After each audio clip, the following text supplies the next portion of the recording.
You put your hands on that rifle again, and I will end your career right here on this floor."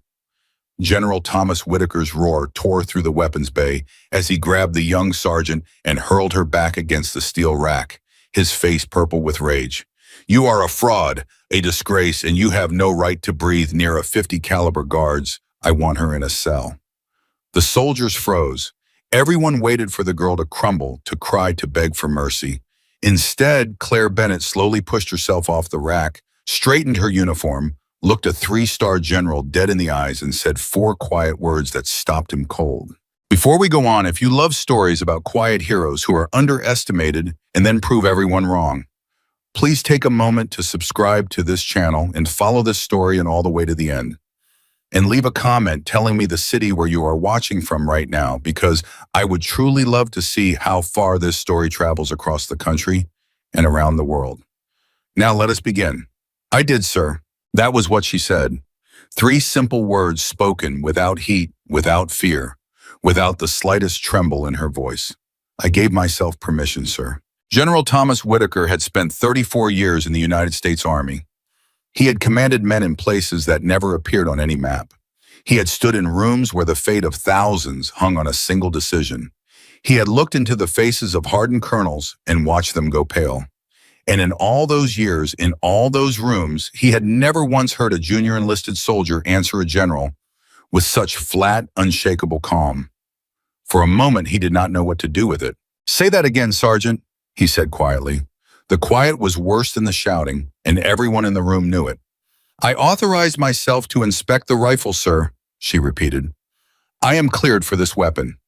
If the general wants to verify that I understand completely, I would want to verify it too." Whitaker took 2 slow steps forward. The other soldiers in the bay had stopped breathing. There was Private First Class Reyes near the ammunition locker, frozen with a cleaning rod still in his hand. There was Sergeant Dolan by the workbench, staring at the floor as if he could disappear into it. And there was this young woman standing beside a Barrett M82A 150 caliber rifle, one of the most restricted and most powerful weapons on the entire installation, as though she were standing beside her own kitchen table. "What is your name?" the general asked. "Staff Sergeant Claire Bennett, sir." "And how long have you been at Redstone Mountain, Sergeant Bennett?" 2 weeks, sir." 2 weeks. Whitaker let the words hang in the cold air. "You have been on my installation for 14 days, and you have decided that you are cleared to handle a weapon that half my senior officers cannot sign out without 3 separate approvals." "Yes, sir. That is correct." The honesty of it stopped him again. She was not arguing. She was not begging. She was simply telling him the truth and letting the truth stand on its own 2 feet, and there was something about that which made the hair on the back of his neck rise. "Sergeant Dolan," the general said without turning his head, "did you see this soldier remove that rifle from the rack?" Dolan swallowed hard. "Sir, she had paperwork, sir." "Paperwork?" "Yes, sir. She showed me a clearance form when she came in this morning. It looked real, sir." "It looked real." Whitaker turned slowly toward the older sergeant. "Do you know what the penalty is for allowing unauthorized access to a restricted weapon?" "Sergeant Dolan." "Yes, sir, I do, sir." "Then why is that rifle in her hands?" Dolan opened his mouth and nothing came out. And it was Claire who answered for him in that same steady voice, refusing to let another soldier take the fall for something she considered her own responsibility. "Because I showed him valid documentation, sir.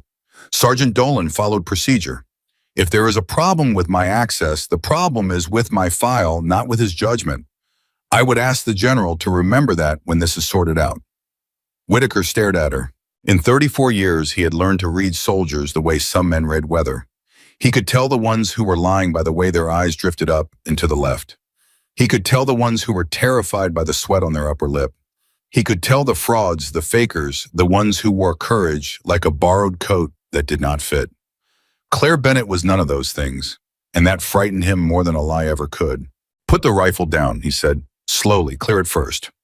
She did not put it down immediately. Instead, with movements so smooth and so practiced that they looked almost bored, she dropped the magazine, locked the bolt to the rear, visually and physically inspected the chamber, then held the weapon out for his inspection, with the action open exactly as regulation demanded, exactly the way a soldier who had done it 10,000 times would do it without thinking. Whitaker looked at the open chamber. Then he looked at her hands. They were steady. Not the practiced steadiness of a soldier trying to impress a general. The natural steadiness of someone whose hands had simply stopped shaking a very long time ago. "Set it on the bench," he said. She set it down. "Now come with me." The walk from the weapons bay to the administrative building was 140 yards across an open yard, and General Whitaker did not speak for a single step of it. He wanted her to sweat. That was an old trick, one he had used on stubborn officers for decades. Give a person enough silence and their own imagination will do your interrogating for you. It did not work on Claire Bennett. She walked beside him with her chin level and her eyes forward, matching his pace, exactly, showing no more anxiety than a person waiting for a bus.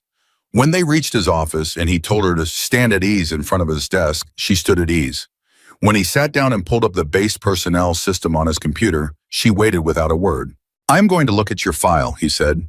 "And when I do, I'm going to find out that somebody made a very expensive mistake somewhere in your paperwork. And then you and I are going to have a very different conversation. Do you understand me, Sergeant?" "I understand you perfectly, sir." He turned to the screen. He typed her name. He entered his own command-level credentials that could open almost any door in the United States Army. And the screen stopped him cold. Whitaker leaned toward the monitor and read it again because he was certain he had misread it the first time. The file was there, but almost all of it was black. Name Bennett Claire M. That was visible. Rank, date of grade, blood type, all visible. And then below that, line after line after line of redaction. Training history classified. Unit assignments classified. Deployment record classified. Awards and decorations redacted. See restricted addendum. Prior commanding officers access denied at your clearance level. Access denied at his clearance level. Thomas Whitaker had a security clearance that most human beings on this planet would never come within 100 miles of. He had read files that could have started wars. And this system, his own system on his own base, was telling a 3-star general that he was not cleared to know where this 23-year-old staff sergeant had spent the last several years of her life. He sat back slowly in his chair. "Sergeant Bennett," he said, and his voice had changed. The anger was gone from it, now replaced by something more careful. "Who is your reporting officer?" "I am not permitted to say, sir. You are standing in my office, on my base. I am a general officer, and I am ordering you to tell me who your reporting officer is." "With respect, General, my orders came with specific restrictions. I cannot disclose my reporting chain to anyone below a certain access level. If the general's clearance is sufficient, the system will show it. If the system will not show it to the general, then I am not permitted to override the system by speaking." "Sir." He stared at her for a long moment. "You are telling me," he said slowly, "that there is a level of clearance above a 3-star general that would be required to know where you have been." "I am telling the general that I follow my orders exactly as they were given to me. That is all I am able to say." And here was the strange thing, the thing that Whitaker would think about for a long time afterward. She did not say it with arrogance. She did not enjoy it. If anything, there was something almost apologetic in her eyes, as though she genuinely wished she could give him what he was asking for, and simply was not allowed. He rubbed his hand across his jaw, and then he noticed it. On her uniform, small and dark and easy to miss, was a badge he did not recognize. It was not any qualification the badge he had ever seen. Not a marksmanship badge, not a combat badge, nothing from any manual he had ever studied. It was matte black, roughly the size of a dog tag, and beneath it, engraved in tiny, precise numerals, was a single figure, 3,200. "What is that?" he said, "on your chest?" "That badge. I do not recognize it." For the first time in the entire conversation, something flickered across Claire's face. Just for an instant. Something that was not fear and was not pride. Something closer to grief. "It is a unit marking, sir," she said quietly. "What does the number mean?" She hesitated. "Sergeant, what does 3,200 mean?" "Meters, sir." The word landed in the office and did not move. Whitaker sat very still. He knew better than almost anyone alive what that number meant when it was attached to a soldier and a .50 caliber rifle. He had spent enough time around snipers to understand the brutal, unforgiving mathematics of long-distance shooting. He knew that most trained military marksmen operated effectively out to 800 meters. He knew that the truly exceptional ones, the ones who spent their whole careers behind a scope, could reach out past 1,000 past 1,200 on a good day with perfect conditions and a great deal of luck. He knew that the longest confirmed combat shots in recorded history, the ones that made headlines and were studied in schools and talked about with something close to reverence, lived in the range of 2,000 to 3,000 meters, and that only a tiny handful of human beings on the entire planet had ever accomplished such a thing. And here was a 23-year-old girl 2 weeks on his base standing in his office wearing a badge that claimed 3,200. That is not possible, he said. It came out before he could stop it. The general is free to believe that, sir. Do you understand what you are telling me? Do you understand how few people in the world could even attempt a shot at that distance? We are talking about a number that puts you past almost every confirmed record that has ever been logged. And you want me to believe that you did this at your age and that there is no record of it anywhere I am allowed to see. I do not need the general to believe anything, Claire said. The general asked me what the number meant. I answered honestly. What the general does with that answer is not my decision, sir. He should have thrown her out of his office. That was the sensible thing. That was what the old Thomas Whitaker, the one who had walked into that weapons bay an hour ago, ready to end a young soldier's career, would have done. Any reasonable general would have flagged the file, called in the investigators, and let somebody above his pay grade sort out the mystery. But he did not do that. Because in 34 years, Thomas Whitaker had built his entire reputation on one thing, not on his temper, not on his rank, on his ability to know a real soldier when he saw one. And every instinct he had, every hard-won piece of judgment he had earned in 3 decades of service, was screaming at him that the young woman standing in front of him was the real thing, and that if he threw her out and buried this, he would spend the rest of his life wondering. Sit down, he said. Sir, that was not a request, Sergeant. Sit down. She sat. He leaned forward, folded his hands on the desk, and looked at her the way he had not looked at anyone in a very long time. Not as a commander looking at a subordinate, as one human being trying to understand another. I'm going to be honest with you, Sergeant Bennett, he said, because I think you have been honest with me even when it cost you nothing to lie. An hour ago, I was ready to have your stripes. I thought you were a fraud. I have seen 100 frauds, and I know exactly what they look like, and every one of them would have crumbled the moment I raised my voice. You did not crumble. That tells me something. But your file tells me nothing, and I do not like being told nothing on my own base. So I'm going to ask you a question, and I want you to think very carefully about how you answer it. Are you what that badge says you are? Claire looked at him for a long moment. Yes, sir, she said. I am. Then prove it. The words were out of his mouth before he had fully decided to say them. But once they were said, he did not take them back. You heard me, Sergeant. Your file will not tell me the truth. Your reporting chain will not tell me the truth. So I'm going to do the only thing left that I know how to do. I am going to put you behind a rifle, and I am going to give you a target, and I am going to watch with my own 2 eyes. And if you are what you say you are, I will find out. And if you are not, if that badge is a lie, then I will find that out too, and you will answer for every second of it. Do you accept that? For the first time, something like the ghost of a smile touched the corner of Claire Bennett's mouth. Not amusement, something quieter, something that looked almost like relief. Yes, sir, she said. I accept that. News of the general's decision moved through Redstone Mountain the way fire moves through dry grass. By that afternoon, everyone on the installation knew that some mystery sergeant, some kid who had shown up out of nowhere 2 weeks ago, had talked back to a 3-star general and somehow gotten herself an official long-range shooting evaluation instead of a court-martial. And the opinions came fast and loud and mostly cruel. In the non-commissioned officers club that evening, Master Sergeant Dale Corrigan set down his coffee and laughed out loud when he heard. 3,200 meters, Corrigan said. You know what that is? That is farther than anything I have ever seen in 26 years. That is farther than the best shooters in the entire country can hit. And I am supposed to believe that some 23-year-old girl who nobody has ever heard of can do it. Come on, somebody is playing a joke on the old man. Maybe she has connections, said a younger sergeant beside him. Oh, she has connections, all right, Corrigan said. That is exactly what she has. Somebody upstairs is looking out for her, and she strolls onto this base like she owns it, and now the general is going to waste a whole range day proving what everybody already knows. She is going to get out there, she's going to miss by a country mile, and then maybe things will go back to normal around here. There was laughter around the table. There was head shaking.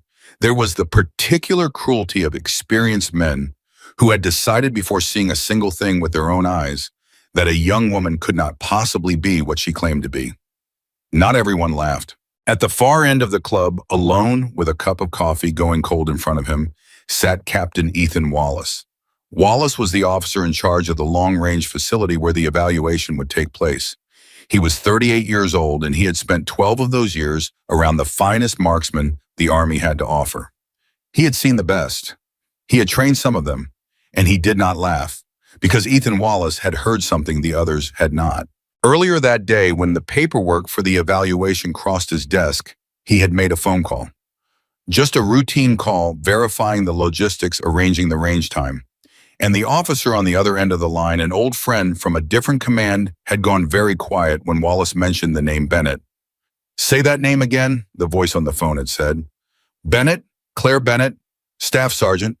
We are running a long-range eval for her out here." There had been a long silence. "Ethan," the voice said finally, "do yourself a favor. Whatever you think you know about long-range shooting, whatever you have seen in 12 years, leave it at the door before you watch her shoot, and do not under any circumstances embarrass yourself by betting against her." "Who is she?" "I cannot tell you that. I am not cleared to tell you that, and neither are you, but I am telling you as a friend, that girl is not what she looks like. Nobody who ends up with that badge is what they look like." And then the line had gone dead. So Captain Ethan Wallace sat alone in the corner of the club, listening to men who had never met Claire Bennett explain with total confidence exactly how she was going to fail. And he said nothing. He simply drank his cold coffee and thought about that silence on the phone and about the way his old friend's voice had dropped when he heard her name. The evaluation was scheduled for 3 days later at a remote range complex tucked into the mountains of Colorado, chosen specifically because it was one of the only facilities in the region that could physically accommodate a shot of the distance in question. Getting there required a convoy, a mountain drive, and the involvement of far more people than a routine qualification would ever need. And every one of those people, it seemed, had an opinion. The night before the convoy departed, Claire Bennett sat alone in the transient barracks cleaning a rifle that was not even the one she would be shooting, simply because cleaning a rifle was what her hands did when the rest of her needed to be quiet. There was a knock at the open door. She looked up. Captain Ethan Wallace stood in the doorway out of uniform holding 2 paper cups of coffee. "Sergeant Bennett," he said, "mind if I sit down for a minute?" "It is the captain's base, sir. The captain can sit wherever he likes." That is a very polite way of not answering. He came in anyway, set one of the coffees down beside her, and lowered himself onto the empty bunk across from hers. "I am going to be running your evaluation the day after tomorrow. I thought we should talk before we are both standing on a range with the whole world watching." "Yes, sir." "You know what they are saying about you," Wallace said. It was not a question. "The whole base is talking. Half of them think you are a fraud. The other half think you cheated your way into that badge somehow. You know that, right?" "I am aware, sir." "And it does not bother you." Claire set the cleaning rod down. She looked at the captain with those steady eyes that seemed to belong to someone much older than 23. "Captain Wallace," she said, "may I be honest with you? I wish you would. What people say about me before they have seen me shoot is not information. It is noise. And I stopped listening to noise a long time ago in a place where listening to noise could get people killed. So no, sir, it does not bother me. I have been doubted by better men than the ones in that club, and I am still here, and they are not standing where I have stood." She paused. "That is not arrogance, Captain. I want the captain to understand that.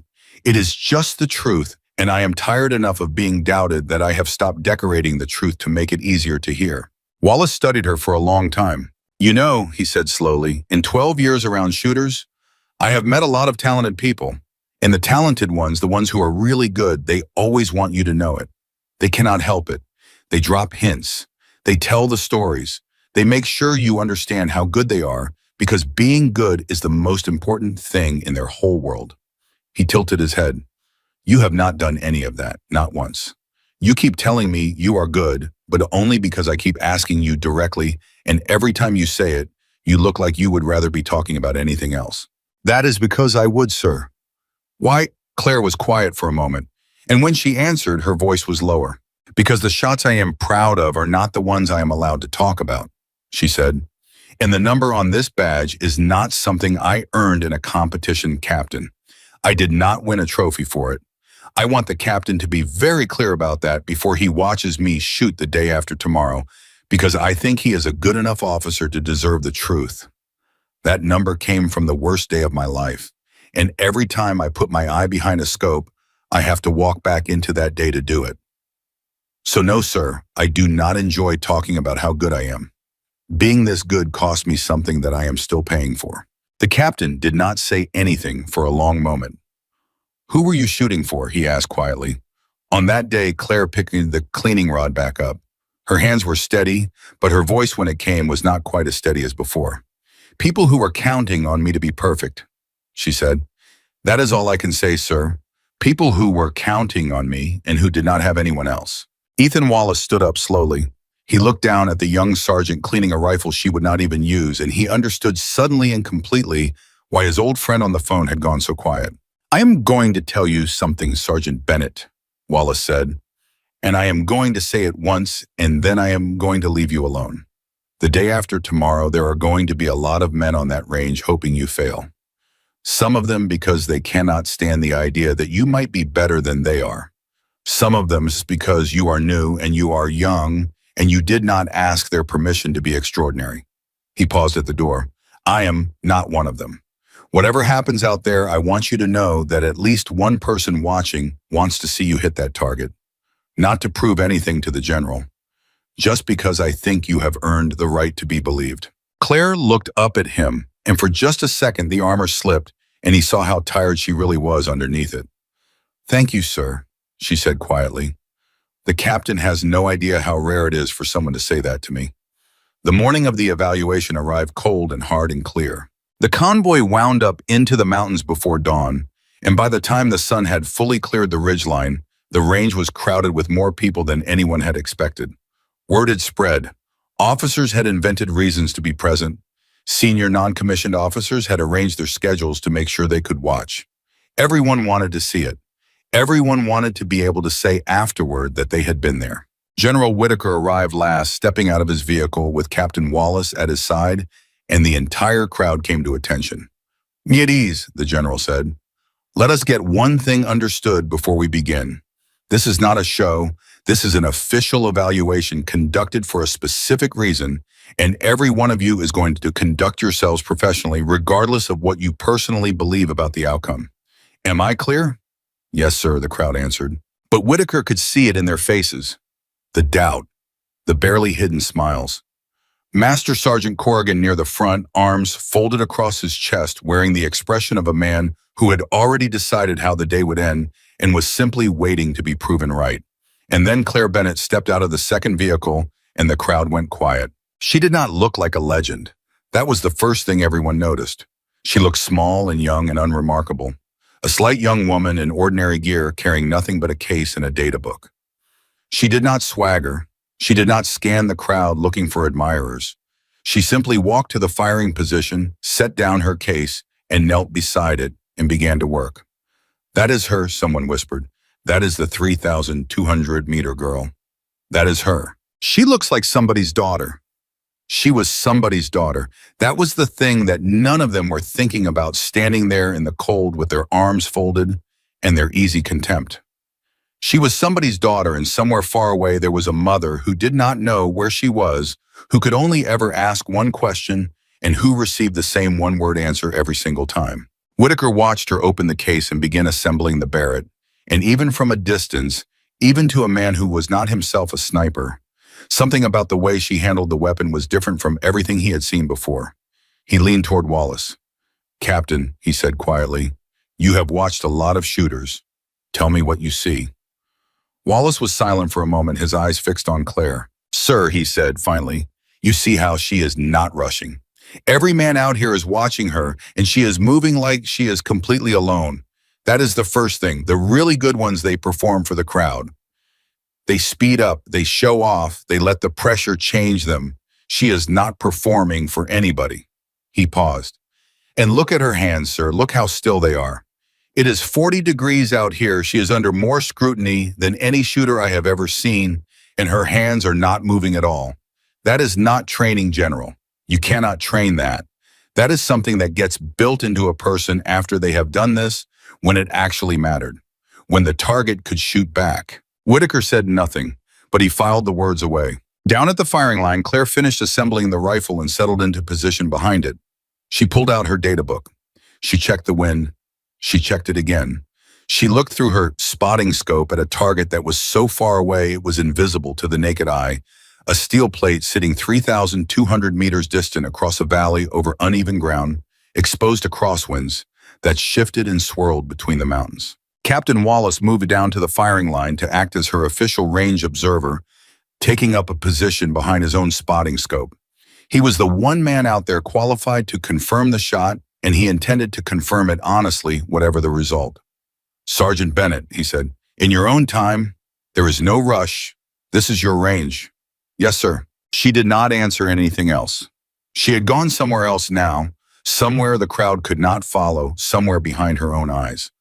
Wallace had seen shooters go there before, but never this fast and never this completely. Behind them, the crowd waited, and the muttering started. She has been sitting there for 10 minutes, Corrigan said under his breath. She is stalling. She is trying to figure out how to explain the miss before she even takes it. Give her a minute, someone answered. A minute, at that range, she would need a miracle. Not a minute. Nobody hits steel at 3.2 clicks. Nobody. I do not care what her badge says. It is not physically possible for a human being to do that on demand on a cold morning with these winds on the first attempt. It cannot be done. And down on the line, Claire Bennett breathed. She was not thinking about Corrigan. She was not thinking about the general or the crowd or the badge or any of it. She had done what she always did, the thing she had learned to do a long time ago, in a place she was not allowed to name. She had emptied herself out completely until there was nothing left inside her but the wind and the distance and the target and the slow, patient math of getting a piece of metal to travel more than 2 miles and arrive exactly where she needed it to arrive. She thought about the people she had made shots for once in the worst hours of her life. She thought about a day she visited every single time she put her eye behind a scope, a day she could never leave behind because it had made her into what she was. And then she stopped thinking about anything at all. Her fingers settled on the trigger. Captain Wallace, watching through his spotting scope, saw her body go completely still. Not the stillness of a person holding tension, the stillness of a person from whom every ounce of tension had already drained away. Send it when you are ready, Sergeant, he said softly. She did not answer. She had already stopped hearing him. She waited. She watched a ripple of wind cross the valley, waited for it to pass, waited for the pocket of stillness she knew would come behind it. One breath in, one breath halfway out. The world narrowed down to a single point of steel 2 miles away, a point no human eye could see, a point that existed for her only as a number, a calculation, a certainty she carried in her hands. And behind her, 100 people held their breath at once, and every single one of them, the believers and the doubters, the ones who wanted her to win, and the ones who were praying she would fall, leaned forward in the exact same instant, because whatever they believed about Claire Bennett, not one of them could look away. She squeezed. The rifle bucked against her shoulder, and the sound of the shot rolled out across the valley like thunder breaking loose from the mountains. And then there was nothing but the wind and the ringing in 100 pairs of ears and the impossible agonizing wait, while a piece of metal traveled more than 2 miles through the cold morning air toward a target no one standing on that line could even see. 1 second passed. Master Sergeant Corrigan smiled. 2 seconds. The smile widened. There it is, Corrigan muttered to the man beside him. There is your miracle girl. Nothing. Not a thing, I told you. I told all of you, nobody hits steel at 3.2 clicks, and now she is going to stand up and make some excuse about the wind, and we can all go home and forget about this circus. 3 seconds. Captain Ethan Wallace did not breathe. His eye was pressed against the spotting scope, his whole body rigid, and he did not so much as blink because he had learned a long time ago that the difference between confirming a shot and missing it could live in a single fraction of a second of inattention. 4 seconds. And then faint and far away, carried back across the entire length of that valley on the thin mountain air, came a single clean metallic sound. A ring. Steel. The unmistakable, unarguable, impossible sound of a 50 caliber round striking exactly where it had been sent. For one full heartbeat, nobody on that range moved. And then Captain Ethan Wallace slowly lifted his head from the spotting scope, and his face had gone completely white. And he said the only word he was capable of saying, "Hit." Nobody responded. So he said it again, louder this time, loud enough for every single person on that firing line to hear it, loud enough that it echoed off the rocks. Confirmed hit. Center mass. 3,200 meters. First round. Clean. The silence that followed was the loudest silence General Thomas Whitaker had ever heard in his life. Corrigan's smile was gone. It had simply fallen off his face, and what was left underneath it was something Whitaker had never seen on the old master sergeant before, something that looked almost like fear. His arms had come uncrossed. His mouth had opened slightly, and he was staring down at the small young woman on the firing line as though she had just performed a miracle in front of his eyes, which in a way she had. "That is not possible," Corrigan said. But this time there was no laughter in it. This time it came out as a whisper, the voice of a man watching everything he had been so certain about collapse into rubble. "That is not, she cannot have, that is not possible." "You just watched it happen, Master Sergeant," Wallace said quietly without turning around. "I am looking at the target right now through the scope. I am looking at a fresh strike dead center. So you are going to have to find a new word because impossible is not going to work anymore." And down on the line, Claire Bennett did the thing that broke everyone's heart a little without them even understanding why. She did not celebrate. She did not leap to her feet with her arms in the air. She did not turn around to find Corrigan's face and gloat. She did not look for the general to see if he was impressed. She simply pulled the bolt back, ejected the spent casing, caught it in her hand, and set it carefully to the side. Then she opened her data book, picked up her pen, and began calmly and methodically to write down the results of the shot. The wind, the temperature, the elevation, the hold. Every variable recorded in a neat, disciplined hand exactly the way she would have recorded a shot that nobody had been watching, exactly the way she had recorded 10,000 shots before this one, in places these men would never know the names of. She was doing paperwork. She had just accomplished something that maybe a dozen human beings on the entire planet could do, in front of a crowd that had come to watch her fail, and her response was to do her paperwork. General Whitaker felt something turn over in his chest. He had spent 34 years learning to read soldiers, and he was reading one now, and what he read in the quiet, unhurried way that young woman filled out her data book was not talent. Talent he had seen before. Talent showed off. Talent needed the crowd. This was something else entirely. This was a person for whom the extraordinary had become ordinary. A person who had been the best in the room so many times, in so many places, where being the best was the only thing that kept people alive, that she had simply stopped noticing it. She was not impressed with herself. That was the thing that hollowed him out. She had done the impossible, and she was not impressed with herself because for Claire Bennett, this had not been the impossible at all. This had been a Tuesday. "Captain Wallace," Whitaker said. His voice did not sound entirely like his own. "Come here." Wallace rose from behind the spotting scope and walked back up the slope to where the general stood, and the whole crowd watched him come because everyone understood that whatever the captain said next was official, was real, was the thing that would go in the report. "Talk to me, Captain," Whitaker said. "And I want it straight, no hedging. Was that shot what I think it was?" "Sir," Wallace said, and Whitaker could hear that the captain was still shaken. "In 12 years around the best shooters this Army has, I have never seen anything like what I just watched. I want to be very precise about this, General, because I know it is going to be in a report, and I know it is going to be questioned. That was not a lucky shot. A lucky shot at that distance, you might get 1 in 1,000 tries from a great shooter, and even then it would be dumb luck.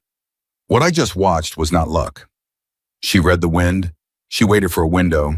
She sent one round on a cold barrel with no warm-up, no ranging shots, no adjustment, and she put it dead center at 3,200 meters on the first and only attempt. Wallace shook his head slowly. "Sir, I do not have a category for that. I do not have a name for a shooter who can do that. Whatever she is, it is not something I have a word for." Whitaker was quiet for a moment, And the badge, he said, the number. The number is real, General. I would have bet my career an hour ago that it was inflated. I would have lost that bet. That number is real, and if anything, I would say it is conservative. Behind them, the crowd had begun to break into murmurs, low and disbelieving, the sound of 100 certainties dying all at once. Men who had spent the drive up the mountain explaining exactly how the girl would fail were now standing in awkward, chastened silence, unable to look at each other, unable to explain away what they had all just seen with their own eyes. And Master Sergeant Dale Corrigan, who had laughed loudest and longest, who had staked his 26 years of experience on the certainty that this was a fraud, pushed his way down toward the firing line. Whitaker saw him coming and almost stopped him. But something told him to wait. Something told him to let this happen. Corrigan reached the firing position where Claire was still kneeling over her data book, and he stopped a few feet away, and for a long moment he simply stared at her. This old, hard man who had seen everything staring at a young woman he had been so sure he had figured out. "Sergeant," he said finally. His voice was rough. "Sergeant Bennett." Claire looked up. "Master Sergeant, I owe you an apology." The words came out of him like they cost him something, and they did. "I said things back at the base, in the club. I said you were a fraud. I said somebody was carrying you, giving you special treatment, that you strolled in here like you owned the place. I said you were going to miss by a mile." He swallowed hard. "I have been doing this for 26 years, Sergeant, and I have never seen a shot like that. Not from anybody, not from the legends, and I judged you before I ever saw you put your eye behind a scope, and I was wrong, and I am man enough to stand here and say it. I am sorry." And here was the moment that changed something in every person close enough to hear it. Claire Bennett did not gloat. She did not say, "I told you so." She did not use the Master Sergeant's public apology as a chance to make him feel smaller, the way she would have had every right to do. Instead, she stood up and she looked at the old man with something that was almost gentle, and she said, "Master Sergeant, there is nothing to apologize for. You judged me by what you have seen in 26 years, and in 26 years, you have never had a reason to believe a shot like that was possible. You were not being cruel. You were being experienced. The only difference between us is that I have been somewhere that taught me the impossible is just the part of the map nobody has walked far enough to reach yet." She paused. "You are a good marksman, Master Sergeant. I can tell just by watching how you carry yourself. Do not ever apologize to me for being good at your job. Just be willing to see a little farther. That is all any of us can do." Corrigan stared at her, and then slowly he came to attention and he saluted her, a Master Sergeant with 26 years of service. Saluting a staff sergeant less than half his age, and every person on that range understood that they had just watched something they would remember for the rest of their lives. "Yes, ma'am," Corrigan said quietly. "I will do that." Claire returned the salute, and then because she was who she was, she went back to her data book. General Whitaker watched all of it, and by the time it was over, he had made a decision. He was going to find out who Claire Bennett was, no matter what it took, no matter how many doors were locked, no matter how many people told him he was not cleared to know. Because a person did not become what he had just watched by accident. A person did not develop that kind of skill and that kind of quiet and that kind of grace under a crowd that wanted them to fail without a story behind them. And Whitaker had spent his whole career believing that you could not truly lead a soldier you did not understand. He wanted to understand her. And more than that, if he was being honest with himself, he wanted to know what had happened to a 23-year-old girl to make her hands that still. He walked down to the firing line.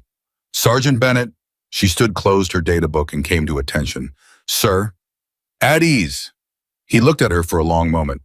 "That was the finest shooting I have seen in 34 years of service, and I have seen a great deal. You understand that this changes things." "Sir, an hour ago I thought you were a fraud and I was going to have your stripes. I was wrong, and I am not too proud to say it, the same as the Master Sergeant was not too proud to say it. But now I have a different problem, Sergeant. Now I have watched you do something that almost no one alive can do, and I still cannot read a single line of your file. And I find that I can no longer accept that, not because I am angry, because I am responsible for you now. You are on my installation under my command, and I do not know where you have been or what has been asked of you or what it has cost you. And a commander who does not know those things about his soldiers is a commander who is failing them. Something shifted in Claire's face, just slightly, but Whitaker caught it. With respect, General, she said, the General already knows everything he needs to know to command me. I follow orders, I show up, I do the job. I do not cause problems. Where I have been is not something that will make me a better or worse soldier standing in front of the General today. I disagree, Sergeant, and I think you know I disagree, or you would not be working so hard to change the subject. She said nothing. Let me ask you a question, Whitaker said, and his voice was quieter now. The voice of a man setting down his rank and speaking as one person to another. That badge, the number. Captain Wallace tells me it did not come from a competition. He tells me nobody wears a badge like that for winning a trophy. So I am going to ask you plainly, and you can refuse to answer, and I will not hold it against you. Where did that number come from? For a long moment, Claire Bennett looked at the ground, and then she looked up, and her eyes had changed. The steadiness was still there, but underneath it now, there was something raw, something she had been holding down for a very long time, and Whitaker realized he was seeing a crack in a wall that this young woman had spent years building. It came from the worst day of my life, sir, she said quietly. That is where that number came from. I will tell the General that much because I think the General has earned it. But I will ask the General not to make me say more than that. Not here, not in front of everybody. And Whitaker, who had commanded soldiers for 3 decades, who had learned when to push and when to stop, heard something in her voice that made him stop. All right, Sergeant, he said gently. Not here, not in front of everybody. But when we get back to the base, I would like to talk to you. Not as your General, just to talk. Will you give me that? Claire looked at him for a long moment, this 3-star general who had thrown her against a rack that morning and was now asking her almost humbly for a conversation. Yes, sir, she said. I will give the General that. The drive back down the mountain was very different from the drive up. On the way up, the convoy had been full of confident laughter of men swapping predictions about how badly the girl was going to fail, of the easy cruelty of people who have already decided the outcome. On the way down, it was quiet. It was the quiet of men who had been humbled, who had watched their certainties break apart in a single ringing second of steel on steel, and who were still trying to fit the pieces of their worldview back together. Somewhere in the middle of that convoy, in a vehicle full of non-commissioned officers who had come to laugh, someone finally spoke the question that was on all of their minds. Where do you even learn to shoot like that? A young sergeant asked to no one in particular. That is not marksmanship school. That is not sniper school. I went to sniper school. They do not teach that. Nobody teaches that. So where does a 23-year-old learn to hit steel at 3.2 clicks on the first cold shot? And Master Sergeant Corrigan, staring out the window at the mountains sliding past, answered him in a low voice. You do not learn that in a school, Corrigan said. You learn that in a place where missing gets somebody killed. You learn that when the target is not a piece of steel, when the target is a threat to people you are responsible for, and you have one shot and there is no second chance, and if your hand shakes, someone dies. That is where you learn to shoot like that. That is the only place you learn to shoot like that. He shook his head slowly. That girl has been somewhere none of us have been. And she came back. And she has been carrying it around ever since. And none of us even bothered to ask. We just decided she was a fraud because it made us feel better about ourselves. The vehicle was silent after that. Back at Redstone Mountain, word of the shot arrived before the convoy did. By the time the vehicles rolled through the gate, the story had already spread across the entire installation. And it had grown in the telling the way all great stories do. Some said she had hit the target with her eyes closed. Some said she had made 3 shots and hit dead center every time. Some said the General had wept. None of it was true and none of it mattered because the core of the story was true and the core of the story was enough. A young sergeant that nobody knew had done the impossible and the whole base was talking about it. But there was one person who was not talking about it. One person who heard the story spreading through the base and went very still and then very quiet and then made a phone call to a number that most people at Redstone Mountain did not even know existed. Colonel Michael Reeves had not planned on ever seeing Claire Bennett again. That was not because he did not care about her. It was because caring about Claire Bennett came with a weight that Michael Reeves had spent years trying to set down. And every time he saw her or heard her name or thought about what had happened on the day that number was earned, The weight came back and settled on his chest and made it hard to breathe. He had been her supervisor once in a place and a time he was not permitted to discuss with anyone. He had been the one who put her in a position no 19-year-old should ever have been put in. He had been the one who watched her make a decision that no teenager should ever have to make. And he had been the one who signed the paperwork afterward, the paperwork that buried what she had done so deep that even a three-star general could not dig it back up. And now Seti, sitting at his desk, hundreds of miles away, Colonel Reeves listened to a voice on the phone tell him that Claire Bennett had made a 3,200-meter shot in front of a crowd at Redstone Mountain, and that a General Thomas Whitaker was asking questions, and that maybe, just maybe, it was time for someone who actually knew the truth to come and tell it. Reeves closed his eyes. "I will come," he said. "Do not let anyone tell him anything before I get there.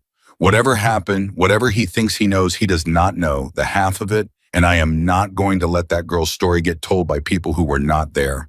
I owe her that much." He paused. "I owe her a great deal more than that, but I will start with that." 2 days later, Colonel Michael Reeves arrived at Redstone Mountain. He did not announce himself. He did not go to the general's office first. He did the thing that told Whitaker, when he heard about it later, everything he needed to know about the kind of man Reeves was and the kind of bond he had with Claire Bennett. He went to the weapons bay, and he found her there exactly where the general had first found her, cleaning a rifle alone, doing her job. And when she looked up and saw him standing in the doorway, the data book fell out of her hands. "Colonel Reeves," she said, and her voice for the first time in the entire story cracked. "Hello, Claire," Reeves said quietly. He was not using her rank. He was using her name, and the way he said it carried years in it. "It has been a long time." For a moment, she just looked at him, and then something in the young woman who had not flinched when a general threw her against a rack, who had not celebrated the impossible shot, who had absorbed a crowd's contempt without letting it touch her. Something in that young woman came loose, and she crossed the weapons bay and stopped in front of the colonel, and she did not know what to do with her hands. "You came," she said. "I did not think, after everything, I did not think you would ever want to." "Claire," Reeves's voice was rough, "there has not been a single day since then that I have not thought about you. Not one. You think I do not want to see you, have been ashamed to see you.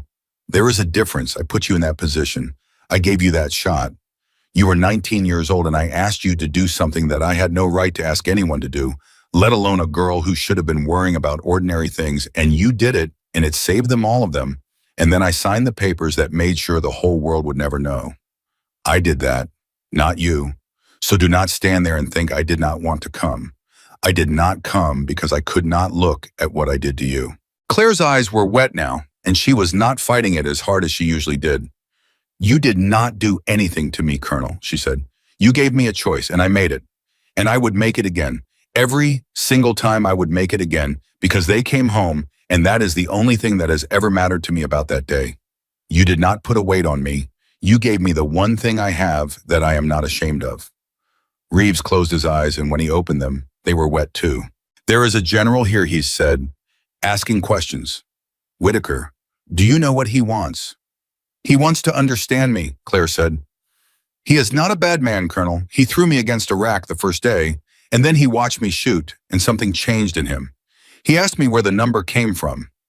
I told him it came from the worst day of my life, and I asked him not to make me say more, and he stopped. He did not push. He said he wanted to talk to me. Just to talk."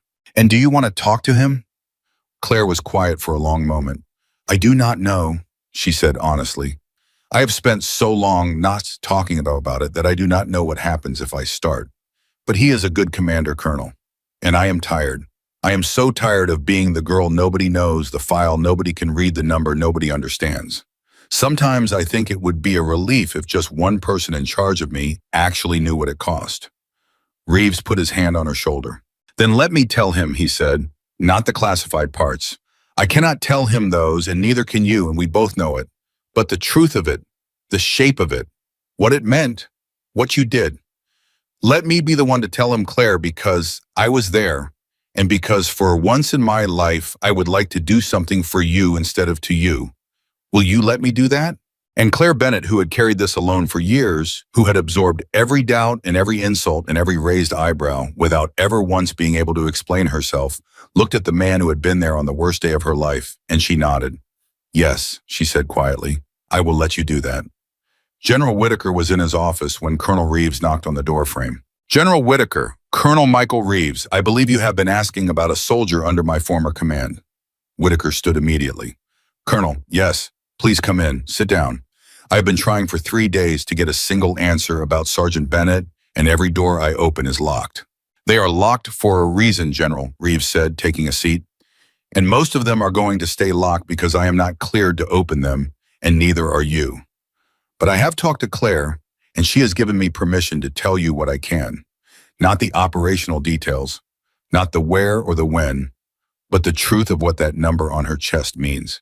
Because I think you have earned it, and more than that, I think she needs one person in her chain of command to finally know." Whitaker sat down slowly. "I am listening, Colonel. And Colonel, whatever you tell me does not leave this room." Reeves was quiet for a moment, gathering himself. When he spoke, his voice was low and steady, the voice of a man who had rehearsed this in his head 1,000 times without ever expecting to say it out loud. "She was 19 years old," Reeves began. 19. She had already shown that she was something extraordinary behind a rifle, something that comes along once in a generation, maybe less.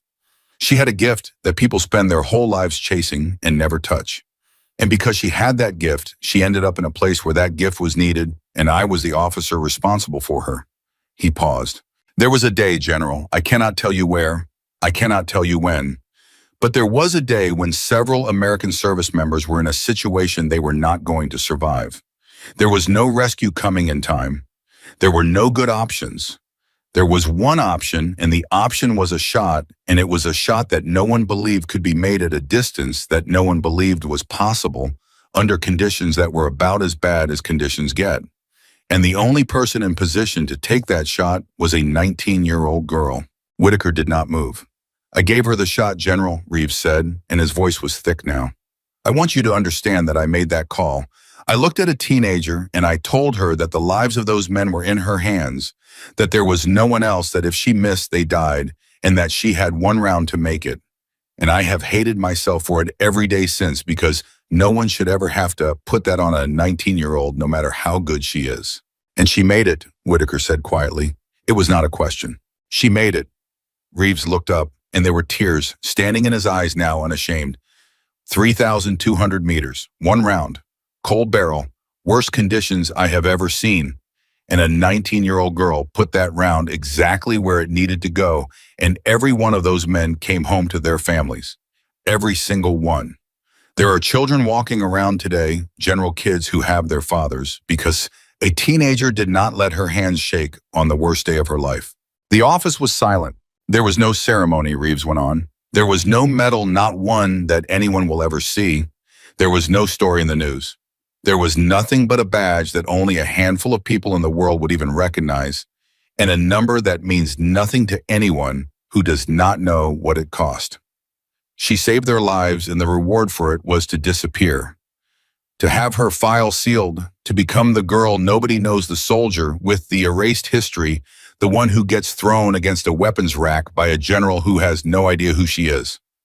Reeves's jaw tightened. That is what that number means, General. It means a 19-year-old carried the lives of grown men on the tip of a bullet, and then she carried the silence about it alone for years, without a single person around her knowing why she is the way she is. Whitaker sat back in his chair, and for a long moment the three-star general, who had seen everything, who had commanded soldiers for 34 years, who had thought there was nothing left in the military that could surprise him, could not find a single word to say.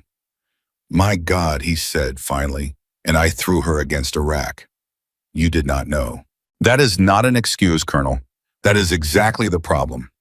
I did not know, and I did not bother to find out before I decided what she was. Just like the master sergeant on the range. Just like everyone.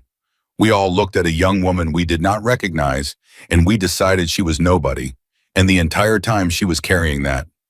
Whitaker rubbed a hand across his face. "How does she do it?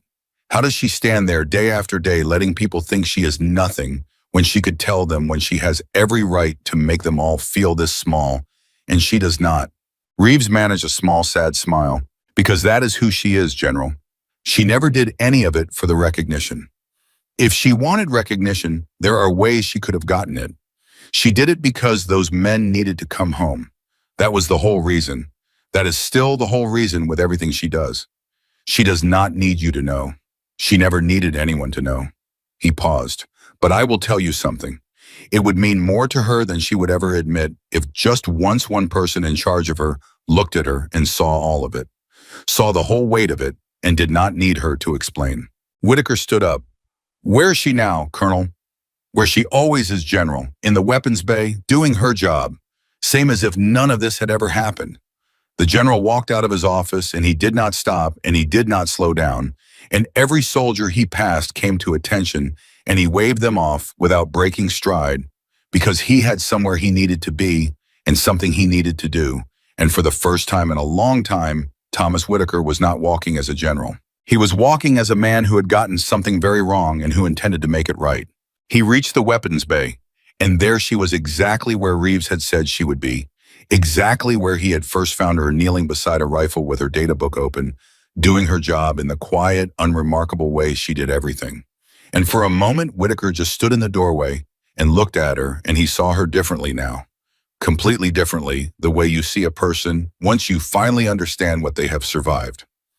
Sergeant Bennett, he said. She looked up and started to rise. Sir. No, stay where you are, please.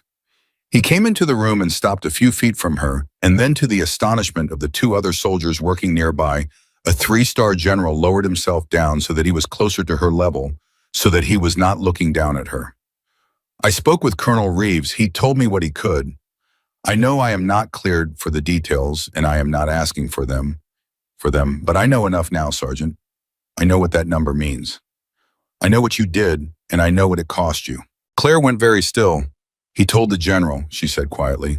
He told me you were 19 years old, Whitaker said. He told me you made a shot that saved American lives when there was no one else who could.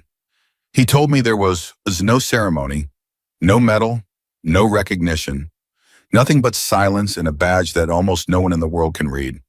And he told me that you have carried that silence alone all this time and never once used it to make anyone feel the way I made you feel on your first day here. He paused and his voice grew rougher. I threw you against Iraq, Sergeant. I called you a fraud. I called you a disgrace. And you stood there and took it because you have taken so much worse, and because you are not the kind of person who defends herself by throwing the truth in someone's face, even when you would have every right to. Sir, Claire started, the general could not have known. Stop, Whitaker said gently. Stop protecting me from it, Sergeant. That is exactly what I am talking about. You have spent your whole career protecting everyone else, the men you saved, the master sergeant who insulted you, and now me, the general who manhandled you on your first day. You keep telling everyone it is fine. They could not have known there is nothing to apologize for. Well, I am telling you there is something to apologize for, and I am not going to let you talk me out of it. I was wrong. I judged you before I knew you, and I was wrong in the worst way a commander can be wrong, and I am sorry. For a long moment, Claire Bennett did not say anything. And then slowly something happened that had not happened in front of anyone in a very long time. Her composure, that flawless iron composure that had held through the rack, in the crowd, in the impossible shot, wavered. Her eyes filled, and a single tear ran down her face, and she did not wipe it away because she was too tired to keep holding it back, and because for the first time in years, someone in charge of her had looked at the whole weight she carried and had not needed her to explain a single thing.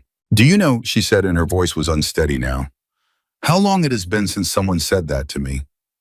Not thank you, not good shot, just I see you, I see what it cost, I am sorry. She wiped her face now, quickly, almost angrily embarrassed at herself.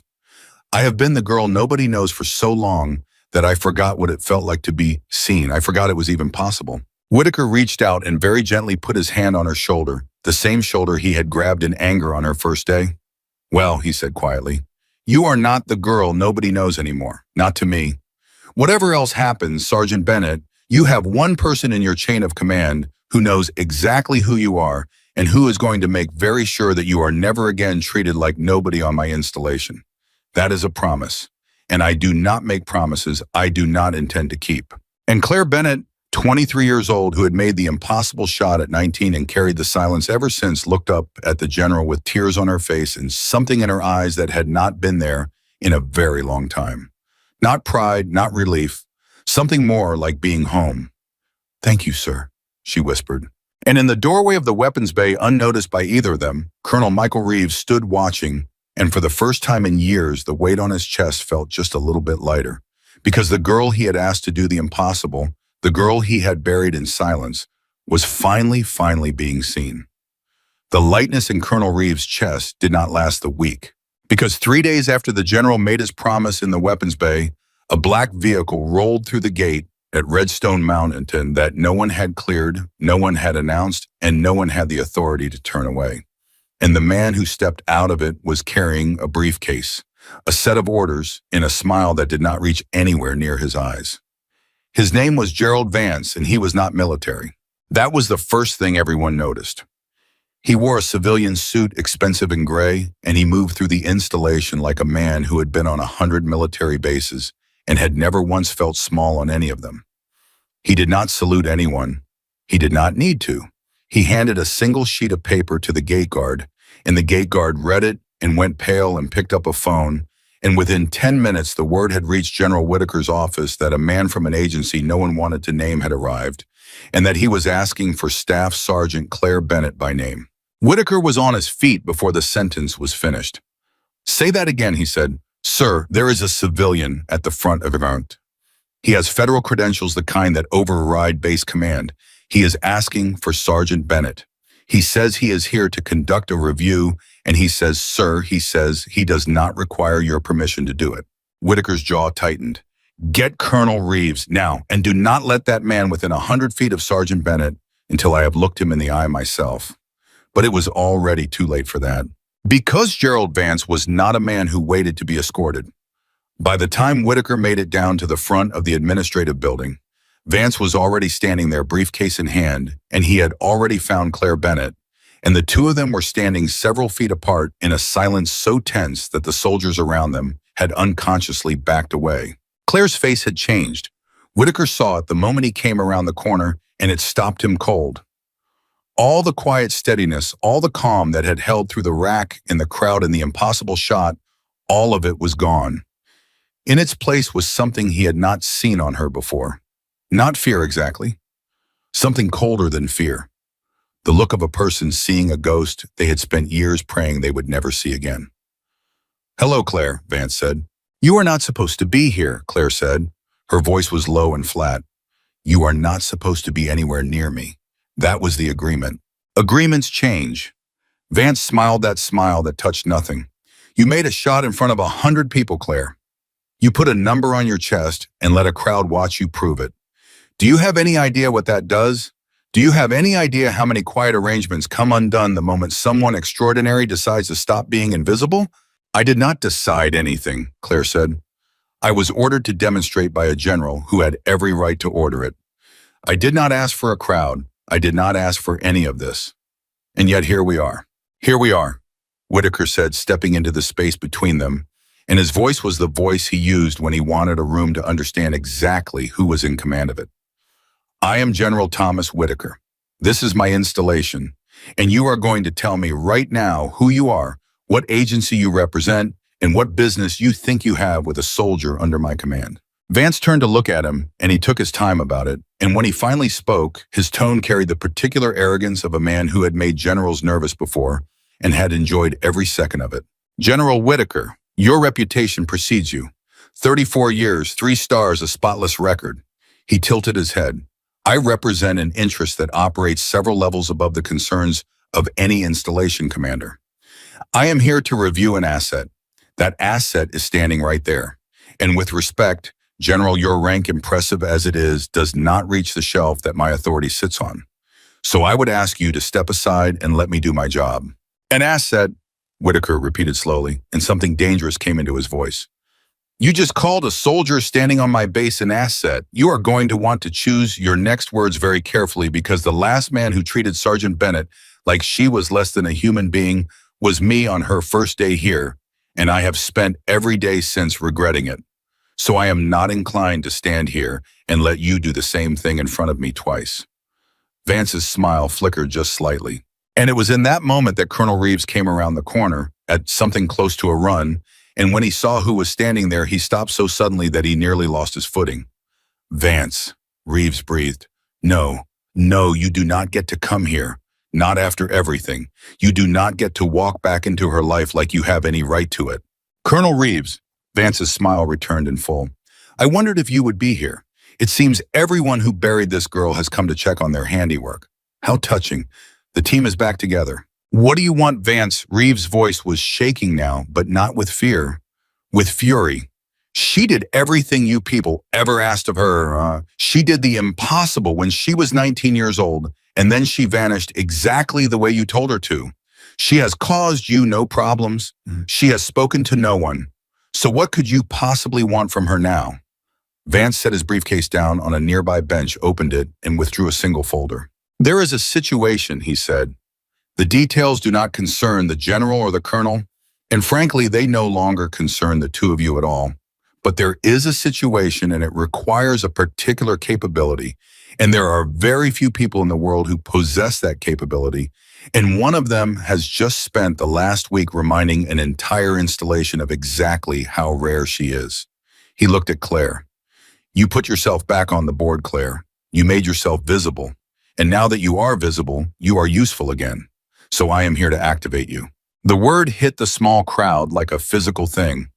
Activate, Whitaker said. She is not out of anything, General, Earl, Vance said, still watching Claire. You thought she was retired, reassigned.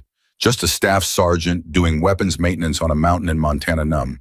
She was set aside. There is a difference. A capability like hers is never retired. It is stored. It is kept somewhere quiet until it is needed again. And I have just determined that it is needed again. And here Claire Bennett spoke, and her voice was different now, and everyone heard the change. No, she said. Vance turned to her slowly. I am sorry. I said no. Claire's hands were at her sides, and they were not shaking, and that stillness that Captain Wallace had noticed on the range, that impossible stillness was there again, but it was a different kind now. It was the stillness of someone who had made a decision she was not going to unmake. I did what you asked me to do once, Mr. Vance. I made the shot. I saved those men. And then I did the second thing you asked, the harder thing. I disappeared. I gave up everything a normal person gets to have. I gave up ever being able to tell my own mother what I did. I gave up being known. I have carried that in silence for years, and I did it without complaint, because you told me it was the price of those men living, and I decided those men living was worth any price at all. She took a breath.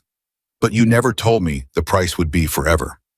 You never told me that one demonstration ordered by my own commander would put me right back on your shelf. And I am telling you, right here in front of these witnesses, that I am done. I am not an asset. I am not a capability in storage. I am a soldier and a person and a daughter, and I am done being something you take off a shelf whenever it suits you. For a moment, no one breathed. And then Vance laughed. It was soft and it was cold, and it was the most chilling sound anyone in that small crowd had heard in a long time. That is a beautiful speech, Claire, he said. It really is. And in a different world, it would even matter. But let me explain something to you and to the general and to the colonel, since you all seem to be under the impression that this is a negotiation. He closed the folder. You do not get to say no. That is not a capability you possess. When you took that shot at 19, you did not just make a bullet travel 2 miles.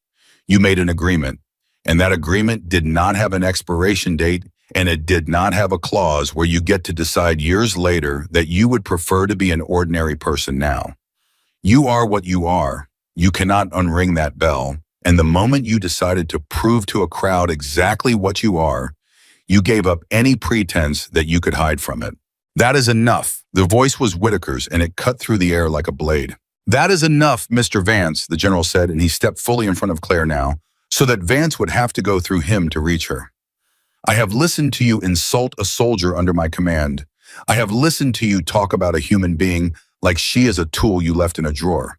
And I have listened to you tell a 3-star general that his authority does not reach you. Now you are going to listen to me. He took a step closer. I do not know what shelf you sit on. I do not know what agency signs your checks, but I know the law. And I know that a soldier of the United States Army has rights. And one of those rights is that she cannot be dragged off my installation by a man in a gray suit who will not even tell me the name of the organization he represents. So you have two choices. You can produce documentation that would satisfy the Judge Advocate General that you have the lawful authority to remove this soldier, real documentation with real names on it, that I can verify through my own chain. Or you can get back in your vehicle and drive off my mountain. Vance studied him for a long moment. You are making a mistake, General. I have made a lot of mistakes, Whitaker said.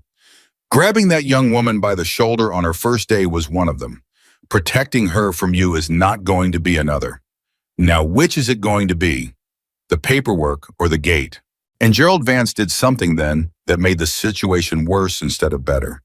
He smiled and he picked up his briefcase and he said, I will be back within 72 hours with paperwork that will make your Judge Advocate General weep.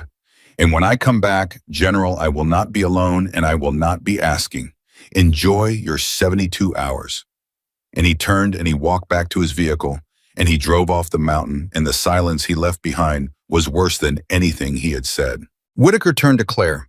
She was still standing exactly where she had been, and now that Vance was gone, Whitaker could see how much that stillness had cost her.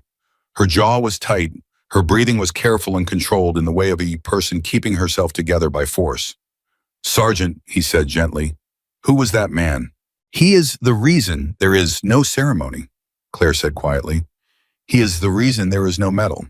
He is the reason my file is black. He is the man who came to me after the shot when I was 19 and shaking and had just watched what a .50 caliber round does to a human being for the first time and told me that the price of those men going home was that I would cease to exist. That I would be moved and sealed and hidden, and that I would never tell anyone, not my mother, not my friends, not anyone, what I had done. And I agreed, sir. God help me, I was 19 and I agreed because he told me it was the only way, and I believed him. Whitaker felt something cold and hard settle in his stomach. And now he wants to use you again. Now he wants to use me again, Claire said. And he is right about one thing, General. I did put myself back on the board. I did make myself visible. I have spent this whole week thinking about that shot as the moment someone finally saw me, and it was, and I do not regret it. But it was also the moment I stopped being invisible to him. And I cannot regret the first thing without regretting the second, and I do not know how to feel about that. Colonel Reeves came forward now, and his face was gray. Claire, he said, I need to tell you something. And I should have told you years ago, and I did not because I was a coward and because I told myself it did not matter anymore. He swallowed. The agreement you made, the one where you disappeared, that was not standard. That was not how it is supposed to work. I have been in this a long time, and what they did to you, sealing you away like that, keeping you in reserve, it is not the way it is done. Vance did that. Vance specifically. He saw what you were at 19, and he did not want to lose access to it. So he built an arrangement where you would always belong to him. And I signed it because I was told to, and because I did not have the courage to ask why a teenager needed to be owned instead of honored. He looked at her, and his eyes were wet again. You were never supposed to be his Claire. You were supposed to be recognized and then let go. He stole your future, and I let him, and I have to live with that. Claire stared at him. You knew, she said quietly. All this time, you knew the arrangement was wrong. I suspected. I did not let myself know which is worse. Reeves' voice broke. I am sorry, Claire. I am so sorry. I have spent years telling myself that at least those men came home, and that made it all worth it, and it did make it worth it, but that does not mean what he did to you was right. Two things can be true. Those men living was worth it, and you being owned by that man was a crime. Both of those are true, and I have been hiding from the second one for years. For a long moment, Claire Bennett did not say anything. And then she did something that Whitaker would remember for the rest of his life. She crossed the distance between herself and Reeves, and she put her hand on the old colonel's arm, and she said, Colonel, look at me. You did not do this to me. Vance did this to me. You signed a paper you were ordered to sign, and you have carried the guilt of it for years. And the fact that you are standing here right now telling me the truth, when it would be so much easier to stay silent, tells me everything about what kind of man you are. Do not take on his crime. His crime is his. Yours is only that you love me enough to feel guilty about it, and that is not a crime at all." Reeves closed his eyes and a tear slid down his weathered face. "How are you like this?" he whispered. "After everything, how are you still like this?" "Because someone has to be," Claire said simply. "Because if I let what he did to me turn me into something bitter, then he wins twice. He took my future, and he took who I am. And I will let him have a lot of things, Colonel, but he does not get to have who I am. That is the one thing I have kept all this time. That is the one thing that is still mine." Whitaker had heard enough. "Colonel Reeves," he said, "in your professional judgment, is the arrangement that binds Sergeant Bennett to that man lawful?" Reeves wiped his face and straightened, and when he answered, it was in the voice of an officer. "No, sir, I do not believe it is. I believe it was constructed by exploiting a 19-year-old under duress in the immediate aftermath of a traumatic operational event. I believe it would not survive genuine legal scrutiny. And I believe the only reason it has never been challenged is that no one who knew about it has ever had both the knowledge and the courage to challenge it at the same time." He looked at Claire. "Until now." "Then here is what is going to happen," Whitaker said, and there was iron in every word. "That man gave us 72 hours. We are going to use them. Colonel Reeves, you know the details of this arrangement that I am not cleared to see. I cannot make you disclose classified information, and I would never ask you to. But I can tell you that I am going to place a call to the Judge Advocate General's office and to a friend of mine who sits in a position high enough to actually look at the shelf that Mr. Vance thinks he sits on. And I am going to find out with real names and real authority whether that man has any lawful claim to this soldier at all. And if he does not, then when he comes back through that gate in 72 hours, he is going to find that a 3-star general has been making phone calls, and he is going to find out that his shelf is not as high as he thinks it is." Claire looked at him. "General," she said quietly, "you do not have to do this. You do not know what you are stepping into. Vance is not a man who loses gracefully. If you make this your fight, it could cost you your career, your reputation, everything you have built in 34 years. And I am not worth that. I am one soldier. You have thousands. Do not burn down your life for me." And General Thomas Whitaker looked at the young woman who had made the impossible shot at 19, who had carried the silence alone for years, who had just faced down the man who owned her and told him no, who was now even in her own moment of crisis trying to protect him. And he understood something about her finally and completely. "Sergeant Bennett," he said, "do you know why you keep trying to protect everyone that met on that day? The master sergeant who insulted you, the colonel who signed the paper, me, and now me again trying to talk me out of helping you. Do you know why you do that? Sir, because somewhere along the way, someone taught you that you did not matter as much as everyone else, that your job was to carry the weight so that other people would not have to, that you were an asset, a capability, a thing that gets used and then stored, and not a person whose life is worth someone else's sacrifice." Whitaker's voice grew rough. "Vance taught you that. He taught it to you when you were 19 and shaking and vulnerable, and you have believed it ever since. And I am telling you right now that it is a lie. You matter exactly as much as any of those men you saved, exactly as much as me. And the fact that you cannot see that the fact that you are standing here telling a general you are not worth his career is the single clearest proof I have that what that man did to you was a crime." Claire's eyes filled. "I'm going to burn down whatever needs to be burned down," Whitaker said. "Not because you are one soldier out of thousands. Because you are a soldier and I am your commander, and a commander who would let a man in a gray suit drag one of his people off his mountain to protect his own career is not a commander at all. He is a coward with stars on his shoulders, and I did not serve 34 years to end up a coward at the finish line." He put his hand on her shoulder. "You are not going to talk me out of this, Sergeant, so you might as well save your breath and let me help you." And for the second time in a week, Claire Bennett, who never cried in front of anyone, who had built her whole life around not needing anything from anyone, felt the tears come, and this time she did not fight them at all. Why, she whispered. Why are you doing this? You have known me for a week. You threw me against a rack the first day. Why would you risk everything for me? Because a week ago I got something very wrong, Whitaker said quietly. And I have spent 34 years believing that the measure of a man is not whether he gets things wrong. Everyone gets things wrong. The measure of a man is what he does the moment he realizes it. I realized it, and this is what I am doing about it. That is all. That is the whole reason. Claire wiped her face and she looked at the general and at the colonel. These two men who had every reason to protect themselves and were instead choosing to protect her, and something in her that had been locked shut for years. Some door that Gerald Vance had slammed closed when she was 19 opened just slightly. All right, she said. Her voice was still unsteady, but underneath it there was something new now, something that had not been there before. Hope. All right, I will let you help me.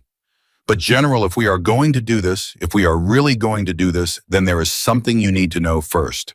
Something I have never told anyone. Not the Colonel, not anyone. She took a breath. Because if Vance comes back in 72 hours with his paperwork, he is going to use it against me, and it is better that you hear it from me now than from him then. Whitaker went still. What is it, Sergeant? Claire looked at the ground for a long moment, and when she looked back up, her face had gone pale. The shot, she said quietly, the one that saved those men, the one that put this number on my chest. She swallowed hard. There is a part of the story that even Colonel Reeves does not know.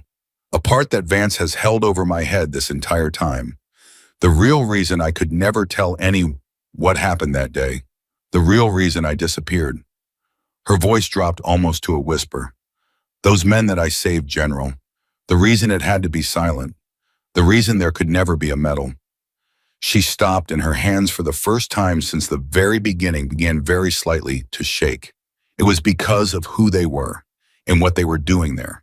And what would happen to all of them and to me if the world ever found out the truth about that day. And Colonel Reeves, standing beside her, went absolutely white because in all these years, through all his guilt, he had believed he knew the whole story. And he was realizing in that moment that he did not. Say that again, Claire. Colonel Reeves' voice was barely above a whisper. You said there is a part of that day I do not know. That is not possible. I was there. I ran that operation. I saw the whole thing. You saw what you were allowed to see, Colonel, Claire said quietly. You saw the part they let you see. You ran the operation, yes, but you were not in the room when Vance came to me afterward. You were not there for the conversation that came after the shot. And that conversation is the reason everything is the way it is. Whitaker held up his hands. Sergeant, before you say another word, are you about to tell me something classified? Because if you are, I need you to stop, and we need to do this the right way with the right people in the room so that nothing you say here can be used against you later. And here Claire did something that surprised both men. She almost smiled. That is exactly the instinct that tells me, I can trust you, General, she said. You are worried about protecting me even now, even standing here not knowing what I am about to say. No, what I am about to tell you is not classified. That is the terrible part. It was never classified. Vance made me believe it was. He made me believe that the truth of that day was a secret so dangerous that speaking it would destroy me and everyone I saved. And I believed him because I was 19 and I did not know any better and there was no one to tell me otherwise. She took a breath. But it was never a secret to protect the country. It was a secret to protect him. The words landed and Reeves's face went from white to something worse. Explain that, he said. Right now, Claire. Explain that. The men I saved, Claire said. The ones I made the shot for. Do you remember them, Colonel? Of course I remember them. 4 men, pinned down, no extraction possible. You made the shot that broke the situation open, and they walked out alive. Reeves shook his head. I remember every second of it. 4 men walked out alive, Claire agreed. But there were 5 men, Colonel. Reeves froze. There were 5 men in that situation, Claire said, and her voice was steady, but her hands were still trembling. Not 4, and the 5th man was not one of ours. The 5th man was the reason the whole thing happened. And after the shot, after those 4 walked out, Vance came to me, and he told me that if I ever spoke about what happened that day, if I ever let a single detail slip, then the truth about the 5th man would come out. And the truth about the 5th man would end careers. important careers, careers belonging to people far above a 19-year-old staff sergeant. And so he told me for the good of everyone, I would need to disappear. I would need to be silent. I would need to become nobody. Because if I stayed visible, sooner or later, someone would ask the right question, and the answer to that question would burn a lot of powerful people to the ground. And I believed him. Who was the fifth man? Whitaker said quietly. Claire looked at him. I do not know his name, she said. I never knew his name, but I know that he was not supposed to be there. And I know that the operation that put those four men in that impossible situation was an operation that never should have happened. And I know that someone very high up made a decision that got four good men nearly killed. And I know that my shot did not just save those men. My shot erased the evidence of a mistake that powerful people did not want anyone to see. And Vance has spent all these years making sure that the one witness who could connect the shot to the mistake, the one person who was there and understood what she was really being asked to do, stayed buried where no one could ever find her. Reeves sat down heavily on the bench. He looked like a man who had aged 10 years and 10 seconds. All this time, he said, all this time I thought the silence was to protect an operation. I thought it was national security. I signed that paper because I believed there were lives at stake, that the secrecy mattered. His hands were shaking now too. And it was never that at all. It was a cover-up. I helped bury a 19-year-old girl to cover up someone's mistake, and I never even knew that was what I was doing. You did not know, Colonel, Claire said gently. That is the whole point. Nobody knew. Vance made sure nobody knew. He kept each of us holding one piece, and he made sure no one ever held two pieces at the same time. You held the operation. I held the fifth man. Someone else held the paperwork. And as long as none of us ever compared notes, the truth stayed buried and Vance stayed safe. Whitaker had gone very quiet, and it was the quiet of a general doing math. Sergeant, he said slowly, do you understand what you just told me? I think so, sir. You just told me that the arrangement binding you to that man is not built on lawful authority at all. It is built on a threat. It is built on you believing that speaking the truth would destroy you and the men you saved. That is not an order. That is not a classification. That is blackmail. His jaw tightened. That man has been blackmailing a soldier of the United States Army for years using a lie he told her when she was 19 years old to keep her available to him like a weapon in a locker. That is not just wrong, Sergeant. That is criminal. And it changes everything about what happens when he comes back through that gate. General, Claire said carefully, there is a reason I never told anyone. Even now, saying it out loud to the two of you, I can feel my whole body telling me to stop. Because for years I believed that the moment I said it, everything would come apart. The four men would be exposed. Their careers, their families, everything they built after they came home, all of it would be dragged into the light and destroyed, and it would be my fault because I could not keep the secret. She swallowed. That is the leash he put on me. He did not chain me with fear for myself. He chained me with fear for them. He knew I would carry any weight to protect the men I saved. So he made protecting them the same thing as protecting him. And it worked. For years it worked. And now Reeves looked up, and there was something new in his face. Not guilt this time. Something harder. Claire, he said, those four men, do you know where they are now? No, Colonel, I was never allowed to know. That was part of it. I saved their lives, and then I was forbidden from ever knowing their names or where they went. I have wondered all these years. I have wondered whether they got to have the lives I gave up mine to protect. But I never knew. I know where one of them is, Reeves said quietly. The weapons bay went absolutely silent. I did not know it was connected to you until this exact moment, Reeves went on. But there is a man I have crossed paths with several times over the years, a retired senior officer. A good man by every account. And every single time I have seen him at ceremonies, at funerals, at the kind of gatherings that old soldiers go to, he has said the same thing to me. He has said, Colonel, someday I am going to find out who took that shot. Because I owe that person my life, and my three friends owe that person their lives. And I have spent years trying to find out who it was so that I could look them in the eye and thank them, and every door I open is locked. Reeves' voice cracked. It was you, Claire. He has been looking for you for years. He does not want you buried. He wants to thank you. He has spent a decade trying to find the person who saved him, and Vance has kept him from it the same way Vance kept you from everything. Claire's breath caught. He is looking for me, she said. Someone has been looking for me to thank me. For years, Claire. For years. Reeves stood up. And here is the thing Vance never wanted either of you to understand. You have both been believing his lie. He told you that speaking the truth would destroy those men. But that man does not want to be protected. That man wants the truth. He wants to know who saved him. He wants to stand up and say it out loud. Vance told you that your silence protected them, but it never did. Your silence only ever protected Vance.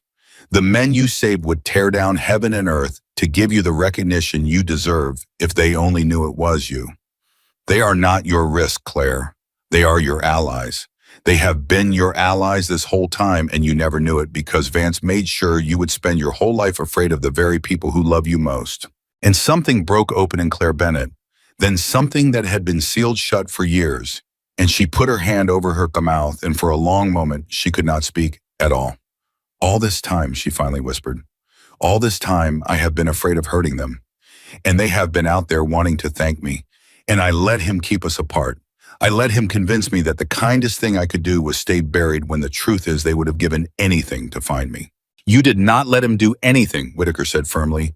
You were 19 and he was a professional manipulator, and he built a cage so clever that you thought the bars were made out of love for the men you saved. That is not weakness, Sergeant. That is the opposite. He weaponized the best thing about you. He took your loyalty, the finest quality you have, and he turned it into a chain. That is not your shame. That is his crime. Reeves was already moving, pulling out his phone. Colonel, Whitaker said, what are you doing? I am doing the thing I should have done years ago, Reeves said. I am making a phone call. Because in about 70 hours, Gerald Vance is going to come back through that gate with a briefcase full of paperwork and a smile on his face, expecting to find a frightened girl and a general who does not understand what he is up against. And I would very much like him to find something else instead. What are you going to find? Claire asked. Reeves paused his thumb over the screen. I am going to find out, he said, whether a retired senior officer who has spent 10 years trying to thank the person who saved his life would be willing to get on a plane and come to a mountain in Montana on very short notice. And I am going to find out whether he might be willing to bring his 3 friends. Because I have a feeling, Claire, that when Vance comes back and finds 4 decorated men standing next to you, 4 men who owe you their lives and who have wanted nothing for a decade, except to say so out loud, his paperwork is going to matter a great deal less than he thinks it does. Claire stared at him. You would do that, she said. You would bring them here. I would do anything to fix what I helped break, Reeves said simply. I signed in the paper, Claire. I carry that. Let me carry this too. Let me be the one who makes the phone call that starts to make it right. And he stepped away, and he made the call, and the 2 people left, standing in the weapons bay. The general and the sergeant waited in a silence that was thick with something none of them had felt in a long time. Hope mixed with terror. The specific, unbearable feeling of daring to believe that something buried might finally come into the light. General, Claire said quietly while they waited. Can I ask you something? Anything, Sergeant. When this is over, however it ends, whether Vance wins or loses, whether I stay a soldier or lose everything. She looked at him. Will you tell me the truth about something? Because I have spent so long being lied to that I do not always know anymore what is real. I will always tell you the truth, Sergeant. That is a promise. Claire was quiet for a moment. Am I a good person? She asked. And her voice was very small, smaller than Whitaker had ever heard it, the voice of the 19-year-old who was still somewhere inside the woman standing in front of him. Because I have killed people, General. I have made a shot that ended a human life. And I have made others in places I cannot name, and I have carried it, and I have told myself it was to save people, and it was to save people. But Vance made me feel for years like I was a thing, a weapon, a capability. And when you are told you are a weapon for long enough, you start to wonder if there is a person underneath it all. So I am asking you because you have no reason to lie to me. Am I a good person, or am I just a very good weapon that convinced itself it was a person? And General Thomas Whitaker, 3 stars, 34 years more decorations than he could wear, on one uniform, looked at this young woman who had made the impossible shot, and he felt his throat tighten. Sergeant Bennett, he said, A weapon does not ask that question. A weapon has never once wondered whether it is a good person, because a weapon does not have the thing inside it that would make it wonder. The fact that you are asking me the fact that it keeps you up at night, the fact that after everything you have done and everything that has been done to you, you still care whether your soul is intact, that is the proof. That is the whole proof. You are not a weapon that thinks it is a person. You are a person that a very bad man tried to convince was a weapon, and he failed. He had years and every advantage, and he failed. Because you are still standing here asking the question that no weapon has ever asked. His voice roughened. You are a good person, Claire. You are one of the best people I have ever had the honor to command, and I have commanded a great many people. Claire's eyes filled, and this time she let the tears come without any shame at all. Thank you, she whispered.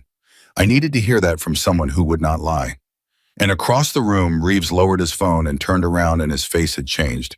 There was something in it now that had not been there in years. Something that looked almost like a man who had been given a chance to set down a weight he had carried for a very long time. Claire, he said. Yes, Colonel. He is coming. Reeves' voice was thick. The man I told you about. He did not even let me finish explaining. The moment I said I might know who took the shot, he stopped me. He said, whatever it takes, whatever it can, tell me where and tell me when. He is getting on a plane tonight. And Claire. Reeves's voice broke completely now. He is bringing the other three. All four of them are coming. And four of the men you saved, they are coming here to this mountain to stand next to you when that man comes back through the gate. They have wanted to find you for 10 years. And now they know. Now they finally know it was you. Claire Bennett put both hands over her face and her shoulders shook, and for the first time in the entire story, she wept openly, the way a person weeps when a thing they never let themselves hope for turns out to be real after all. And General Hardiker put his hand on her shoulder, and Colonel Reeves crossed the room and stood on her other side, and the three of them stood there together in the weapons bay, where all of this had started, where a general had once thrown a young sergeant against a rack because he did not know who she was. He knew now. They all knew now. And in 70 hours, Gerald Vance was going to walk back through that gate, expecting to find a frightened girl he could put back on his shelf. Instead, he was going to find her surrounded. The 70 hours between Vance's threat and his return were the longest hours of Claire Bennett's life, and she spent almost none of them sleeping. It was not fear that kept her awake. She had made peace with fear a long time ago, in places where fear was a luxury she could not afford. What kept her awake was something stranger, something she did not have a name for because she had never felt it before. It was the terrible, fragile thing that happens inside a person who has spent years believing they are alone and then suddenly is told they might not be. Hope. Hope was heavier than fear. Fear she knew how to carry. Hope was new, and it sat on her chest all night, and every time she started to let herself believe it, some old voice inside her, a voice that sounded a great deal like Gerald Vance, whispered that it would not last, that it would be taken away, that people like her did not get to have things like this. At 3 a.m, she gave up on sleep entirely and walked to the weapons bay because cleaning a rifle was still what her hands did when the rest of her could not be still. She was not surprised to find that she was not alone. General Whitaker was already there sitting on the workbench, a cup of coffee, cooling beside him, staring at nothing. You could not sleep either, sir, Claire said. I have not slept the night before a fight in 34 years, Sergeant Whitaker said. I do not intend to start now. He gestured to the bench beside him. Sit down, you are making me tired just watching you stand there like you are waiting for orders. She sat. For a while, neither of them said anything. And then Whitaker spoke quietly in the way people speak in the dark before something difficult. I want to tell you what is going to happen tomorrow, he said. Not the plan, you know the plan. The 4 men arrive in the morning. Reeves has the documentation ready. My contacts are standing by. Vance comes through the gate at 0900 and finds a room he was not expecting. He paused. I do not mean that. I mean, I want to tell you what is going to happen to you tomorrow. Inside. Because I have been in rooms like the one we are about to be in, and I know what they do to a person. What do you mean, sir? I mean that tomorrow, for the first time in years, you are going to say the whole truth out loud in front of the man who taught you to keep it buried. And your body is going to fight you the entire time. Every instinct he built into you over these years is going to scream at you to stay quiet, to protect him, to protect the men, to make yourself small. Whitaker looked at her. I have seen soldiers freeze in that moment, Sergeant. Good soldiers, brave ones. The bravest people I have ever known have frozen when the thing they had to face was not a bullet, but a truth. So I want you to know, before it happens, that if you freeze, if your voice fails you, if you cannot get the words out, it does not mean you are weak. It means the cage he built was very, very good. And I will be standing right there, and so will Reeves, and so will 4 men who owe you their lives. You will not have to carry that room alone. Do you understand me? Claire looked down at her hands. I have never said it out loud, General, she whispered. Not the whole thing. Not to anyone.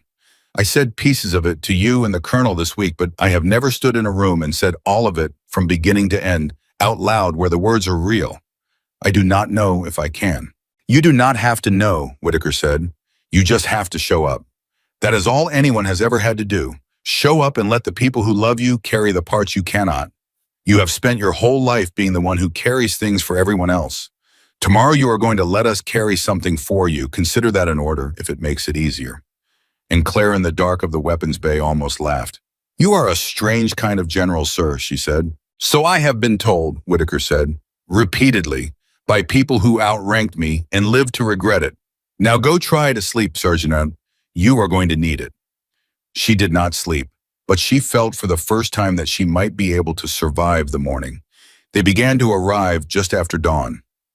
The first was the oldest of the 4, the retired senior officer Reeves had spoken to, and the moment he walked into the room where Claire was waiting, everything about the day changed. He stopped in the doorway. He was gray now, older than the young officer he had been 10 years ago, but his bearing was the bearing of a man who had spent his life in service and never quite left it behind. He looked at Claire Bennett, and for a long moment, neither of them said anything, because there are moments too large for words to fit inside. It was you, he finally said, his voice cracked on the second word. All these years, I built 100 faces in my head of who might have taken that shot. I imagined some grizzled old master sergeant, some legend I had never heard of. Never once, not one single time, did I imagine a 19-year-old girl. He shook his head slowly. It was you. Yes, sir, Claire said quietly. It was me. And this decorated old soldier, this man who had commanded troops and buried friends and seen things that would break. Most people crossed the room and took the young woman's hand in both of his, and his eyes filled, and he said the words he had waited 10 years to say. You saved my life. You saved all 4 of us. Do you know what I have done every day for 10 years? I have gotten up, and I have looked at my family, and I have known that none of it, not one single moment of it, would exist if some person I could not find had not made an impossible shot. I have raised a glass to you at every reunion. I have prayed for you without knowing your name. I have gone to sleep every night owing a debt I could never pay because I could not find the person I owed it to. His voice broke completely, and every door was locked. Every question was turned away. I started to think I would die without ever knowing why. Why would you let yourself disappear? Why would you let us believe we might never find you? Because a man told me I had to, Claire said. He told me that if I ever came forward, it would destroy you. All of you. He told me my silence was the only thing keeping you safe. And I believed him, sir, because protecting you was the only thing that ever made the shot bearable to live with. The old officer went very still, and then his face hardened into something dangerous, the face of a man who had just understood the true shape of something he had only seen in fragments. He told you, the old man said slowly, that your silence protected us. Yes, sir. Claire. He gripped her hand tighter and his voice shook. There has not been one day in 10 years that I have not wanted the whole world to know what you did. Not one. Your silence never protected me. It robbed me. It robbed all 4 of us of the chance to honor the person we owe everything to. Whoever told you that lied to you, and I am going to look forward to meeting him more than I have looked forward to anything in a very long time. You will, said General Whitaker from the doorway. In about 2 hours. He is coming back through that gate at 0900 expecting to find a frightened girl he can drag off my mountain. I do not think he has any idea what he is walking into. By 8 o'clock, all 4 of them had come. They came from 4 different corners of the country on flights booked in the middle of the night, and they walked into that room one after another, and each of them stopped when they saw Claire. And each of them had the same look on their face, the look of a man seeing an answer he had waited a decade to receive. The second man was quieter than the first. He did not speak at all for a long moment. He simply walked up to Claire and he studied her face as though he were trying to memorize it. And then he said, "I have a son. He is 8 years old. His name is after the man who did not make it out of the service, a friend of mine. And every time I say my own son's name, I think about how close I came to my boy growing up without a father." His voice was unsteady. "You gave me that. You gave me every bedtime story and every scraped knee and every parent-teacher conference. You gave me my son, and I did not even know your face." The third man could not speak at all. He tried and the words would not come, and finally he just took Claire's hand and pressed it between both of his and bowed his head, and the shaking of his shoulders said everything that his voice could not. And the fourth man, the youngest of them, looked at Claire and said in a voice full of a decade of held-back grief, "We used to talk about you, the 4 of us, at reunions, late at night.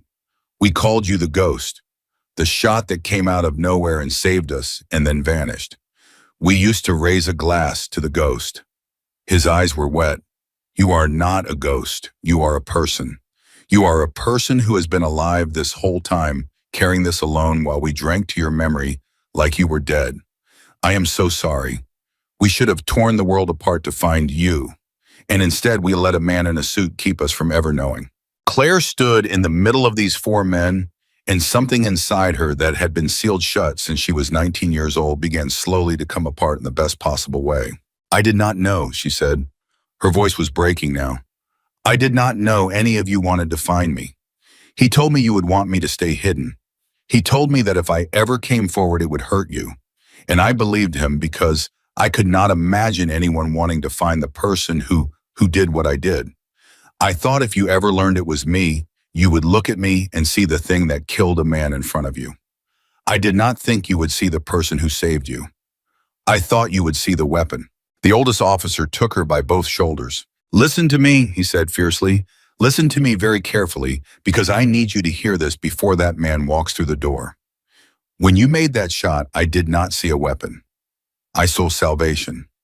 I saw the hand of God reaching down into the worst moment of my life and pulling me out of it. There is not one of us in this room who has ever for one single second thought of you as anything other than the reason we are alive. He told you we would see a monster. He lied. We see a hero. We have always seen a hero. And the only tragedy in 10 years is that we could not tell you so."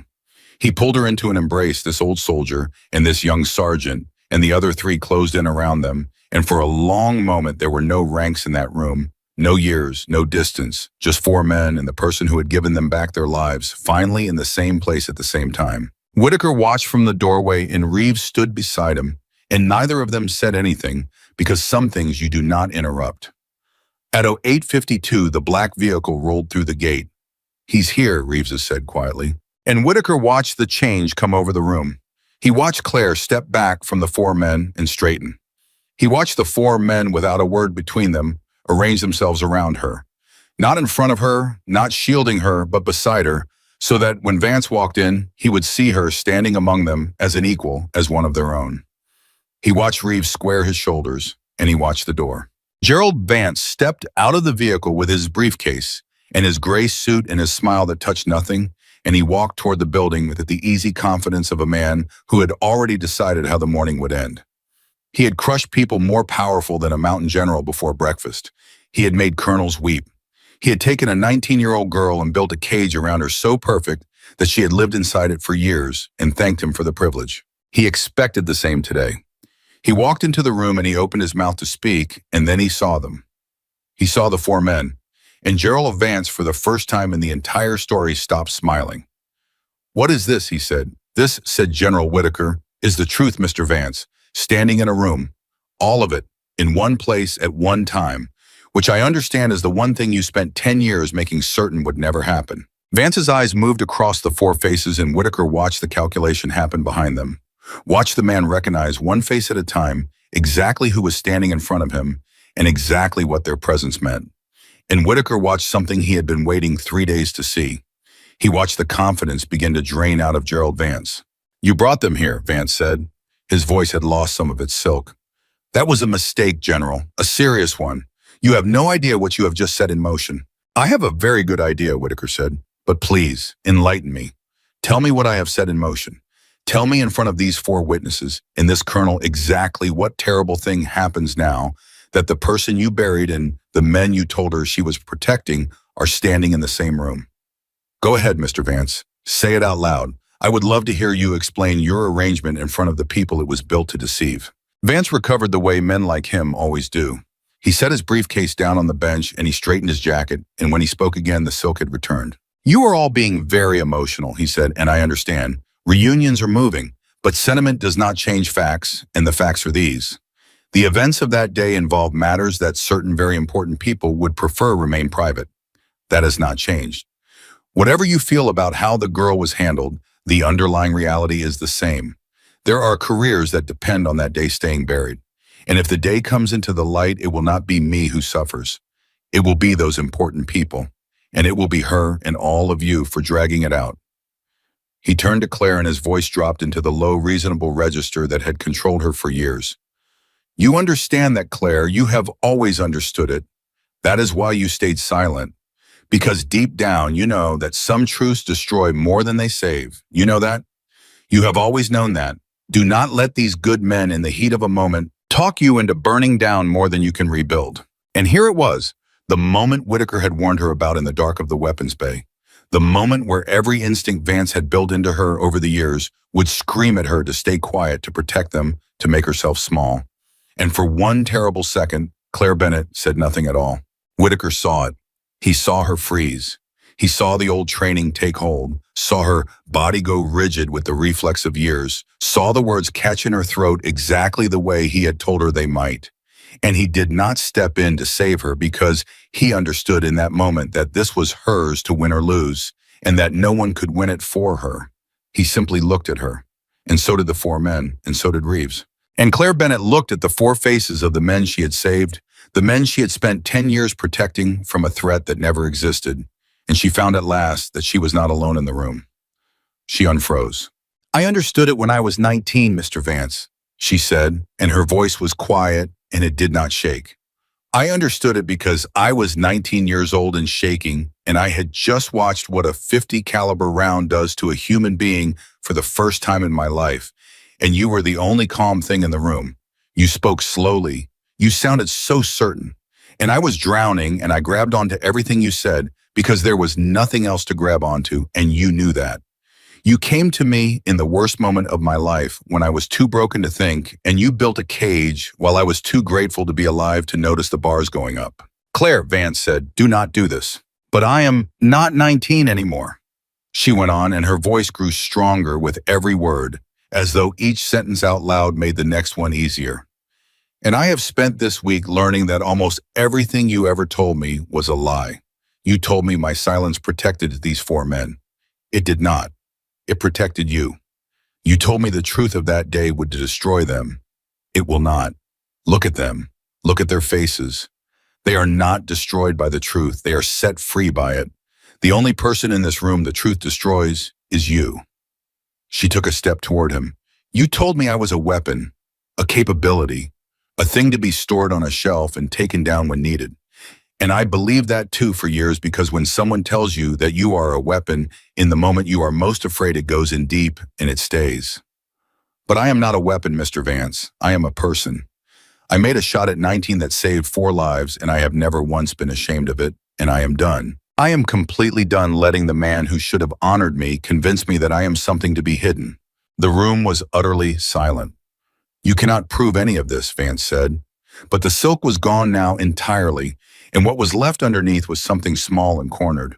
"We do not have to prove anything," Reeves said, stepping forward, and his voice carried the weight of a man who had finally, after years, found the thing he had been too afraid to reach for. "That is the part you never understood, Vance. You built your whole arrangement on one assumption, that the pieces would never come together. The operation which I held, the 5th man which Claire held, the paperwork which someone else held, the threat which you held over all of us. You made sure no one ever held two pieces at once. That was your entire architecture. Divide the truth into fragments and make sure the fragments never meet. Reeves gestured around the room at the 4 men at Claire at the general. Well, they are meeting now, right here. And I have spent this week writing down every fragment I know and every fragment Claire gave me and every fragment these 4 men have told me. And I have handed all of it to people who outrank you by a great distance. So you can stand there and pretend you still hold the cards. But the truth left your hands the moment these people started talking to each other. And the truth does not go back in the box, Vance. Not ever. You should know that better than anyone. You spent your whole career making sure of it. Vance looked from face to face, searching for a crack for a doubt for the single frightened person he could speak to and control. He did not find one. And Whitaker delivered the final blow quietly, the way the heaviest things are always delivered. I made some calls, Mr. Vance, the general said. Real ones. You told me on your last visit that your authority sat on a shelf my rank could not reach. So I found out whether that was true. And do you know what I learned? I learned that the shelf you sit on is not nearly as high as you told a 19-year-old it was. I learned that there is no lawful order binding Staff Sergeant Bennett to you. There is no classification requiring her silence. There never was. There was only a threat told to a traumatized teenager maintained for years through fear, and that Mr. Vance is not authority. That is a crime. And the people I spoke to, the people who actually sit on shelves that make yours look like a footstool, found it very interesting. Very interesting indeed. So here's what is going to happen now. You are going to pick up your briefcase. You are going to walk out of this room. You are going to get in your vehicle and you are going to drive off my mountain. And you are never going to come near this soldier again because there is nothing left for you to hold over her. The leash is cut. And a man like you, Mr. Vance, has no power at all once the leash is cut. You only ever had the fear, and she is not afraid of you anymore. For a long, long moment, Gerald Vance stood in the middle of the room and he looked at Claire Bennett, and Whitaker watched him search her face one last time for the thing he had counted on for so many years. The fear. It was not there. Where there had once been a drowning, 19-year-old grabbing onto the only calm voice in the room, there was now a woman standing straight and unafraid among the 4 men she had saved. And there was nothing in her eyes that Gerald Vance could use because he had built his entire power on her terror, and her terror was gone. He had lost her. He picked up his briefcase. He straightened his jacket one final time, a small, pointless gesture from a man who had run out of moves. And then he turned without another word because there were no words left that would work, and he walked out of the room and out of the building, and he got into his black vehicle, and he drove off the mountain. And every person in that room knew with total certainty that he was not coming back. Because a man like Gerald Vance is only powerful as long as the people he controls are afraid of him, and the one person who had been afraid of him for 10 years had just stopped in front of witnesses forever. The silence he left behind this time was not heavy. For the first time in the entire story, it was light. It was the lightness of a weight that has finally, after years, been set down. And then the oldest of the 4 men turned to Claire, and he did something no one had told him to do, something that came entirely from a decade of held-back gratitude, finally finding its release. He came to attention. And the other 3 came to attention beside him, 4 decorated men standing straight and tall in a row, and together they raised their hands and saluted her, a young staff sergeant, less than half the age of some of them, and they held the salute and they did not lower it. On behalf of 4 men who came home, the old officer said, and his voice was thick with tears he was not ashamed of. And every single person who exists because we came home, every wife, every child, every grandchild who is walking the earth right now because a 19-year-old girl did not let her hands shake on the worst day of her life. Thank you, Sergeant Bennett. We found you.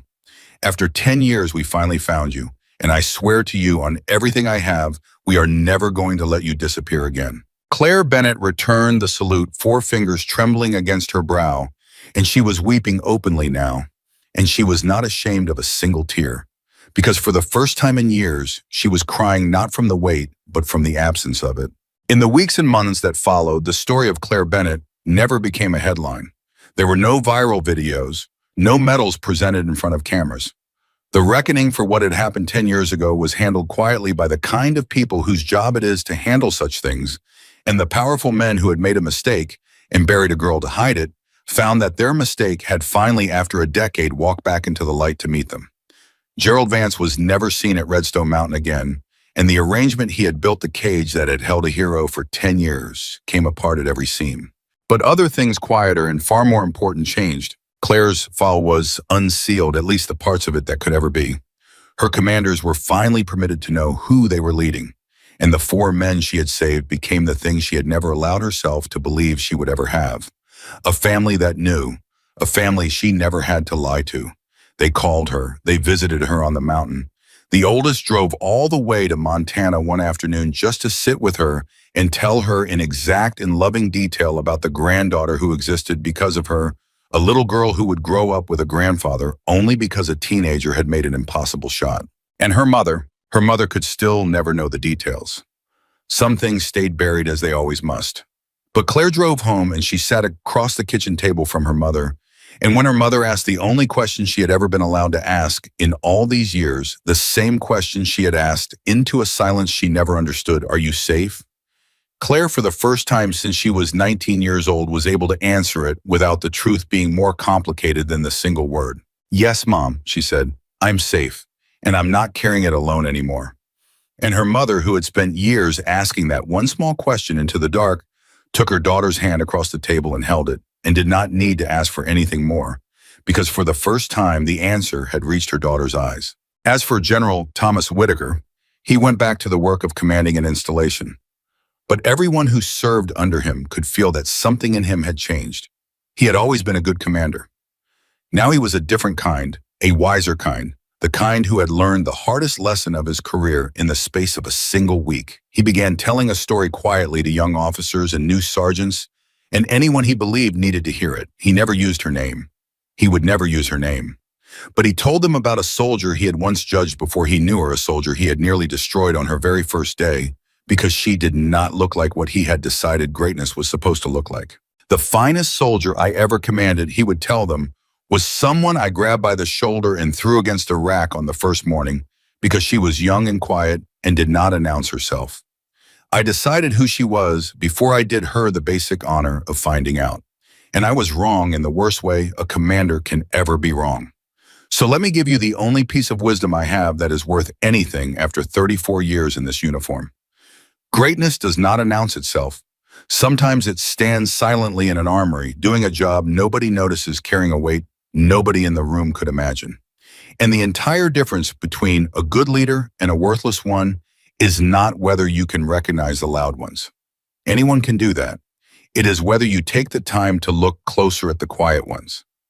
Because the quietest person in the room is sometimes the one who saved 4 lives before most of us had our morning coffee and never told a living soul. Months later, on an ordinary morning, General Whitaker walked past the weapons bay where all of it had begun. And there she was. Claire Bennett, kneeling beside a rifle data book open beside her, doing routine maintenance in the quiet, unremarkable way she did everything. No audience, no recognition, just a soldier doing her job on an ordinary morning. But she was different now, and anyone with eyes could see it. The weight she had carried for so long, the invisible thing that had bent her shoulders even when her face was perfectly calm, was gone. She looked up when the general appeared in the doorway, and she smiled, and it was a real smile, an easy one, the smile of a person who had finally been allowed to become who she had always been underneath everything. "General," she said. "Sergeant Bennett," he answered. And this time he did not question why she belonged there. He did not wonder who she was, or where she had been, or what the number on her chest meant. He knew all of it now. And more than that, he finally understood the thing he had failed so completely to understand on that first freezing morning when he had shouted at a young woman he did not recognize. The greatest soldiers are not the loudest ones. They are not the ones who announce themselves or demand their recognition, or wear their courage out where everyone can admire it. They are the ones who carry impossible things in silence, who do the work that no one notices, who make the shot that saves the lives and then vanish without a single word of complaint. They are the ones who get doubted and dismissed and thrown against racks by generals who ought to know better and who absorb every bit of it without letting it turn them bitter, because somewhere along the way they decided that being good was more important than being seen. Claire Bennett was never just a sniper with a 3,200-meter badge. She was living proof of the one truth that General Thomas Whitaker would spend the rest of his life trying to teach anyone who would listen. That true heroes are almost never found by looking for fame. They are found by someone finally taking the time to look closer.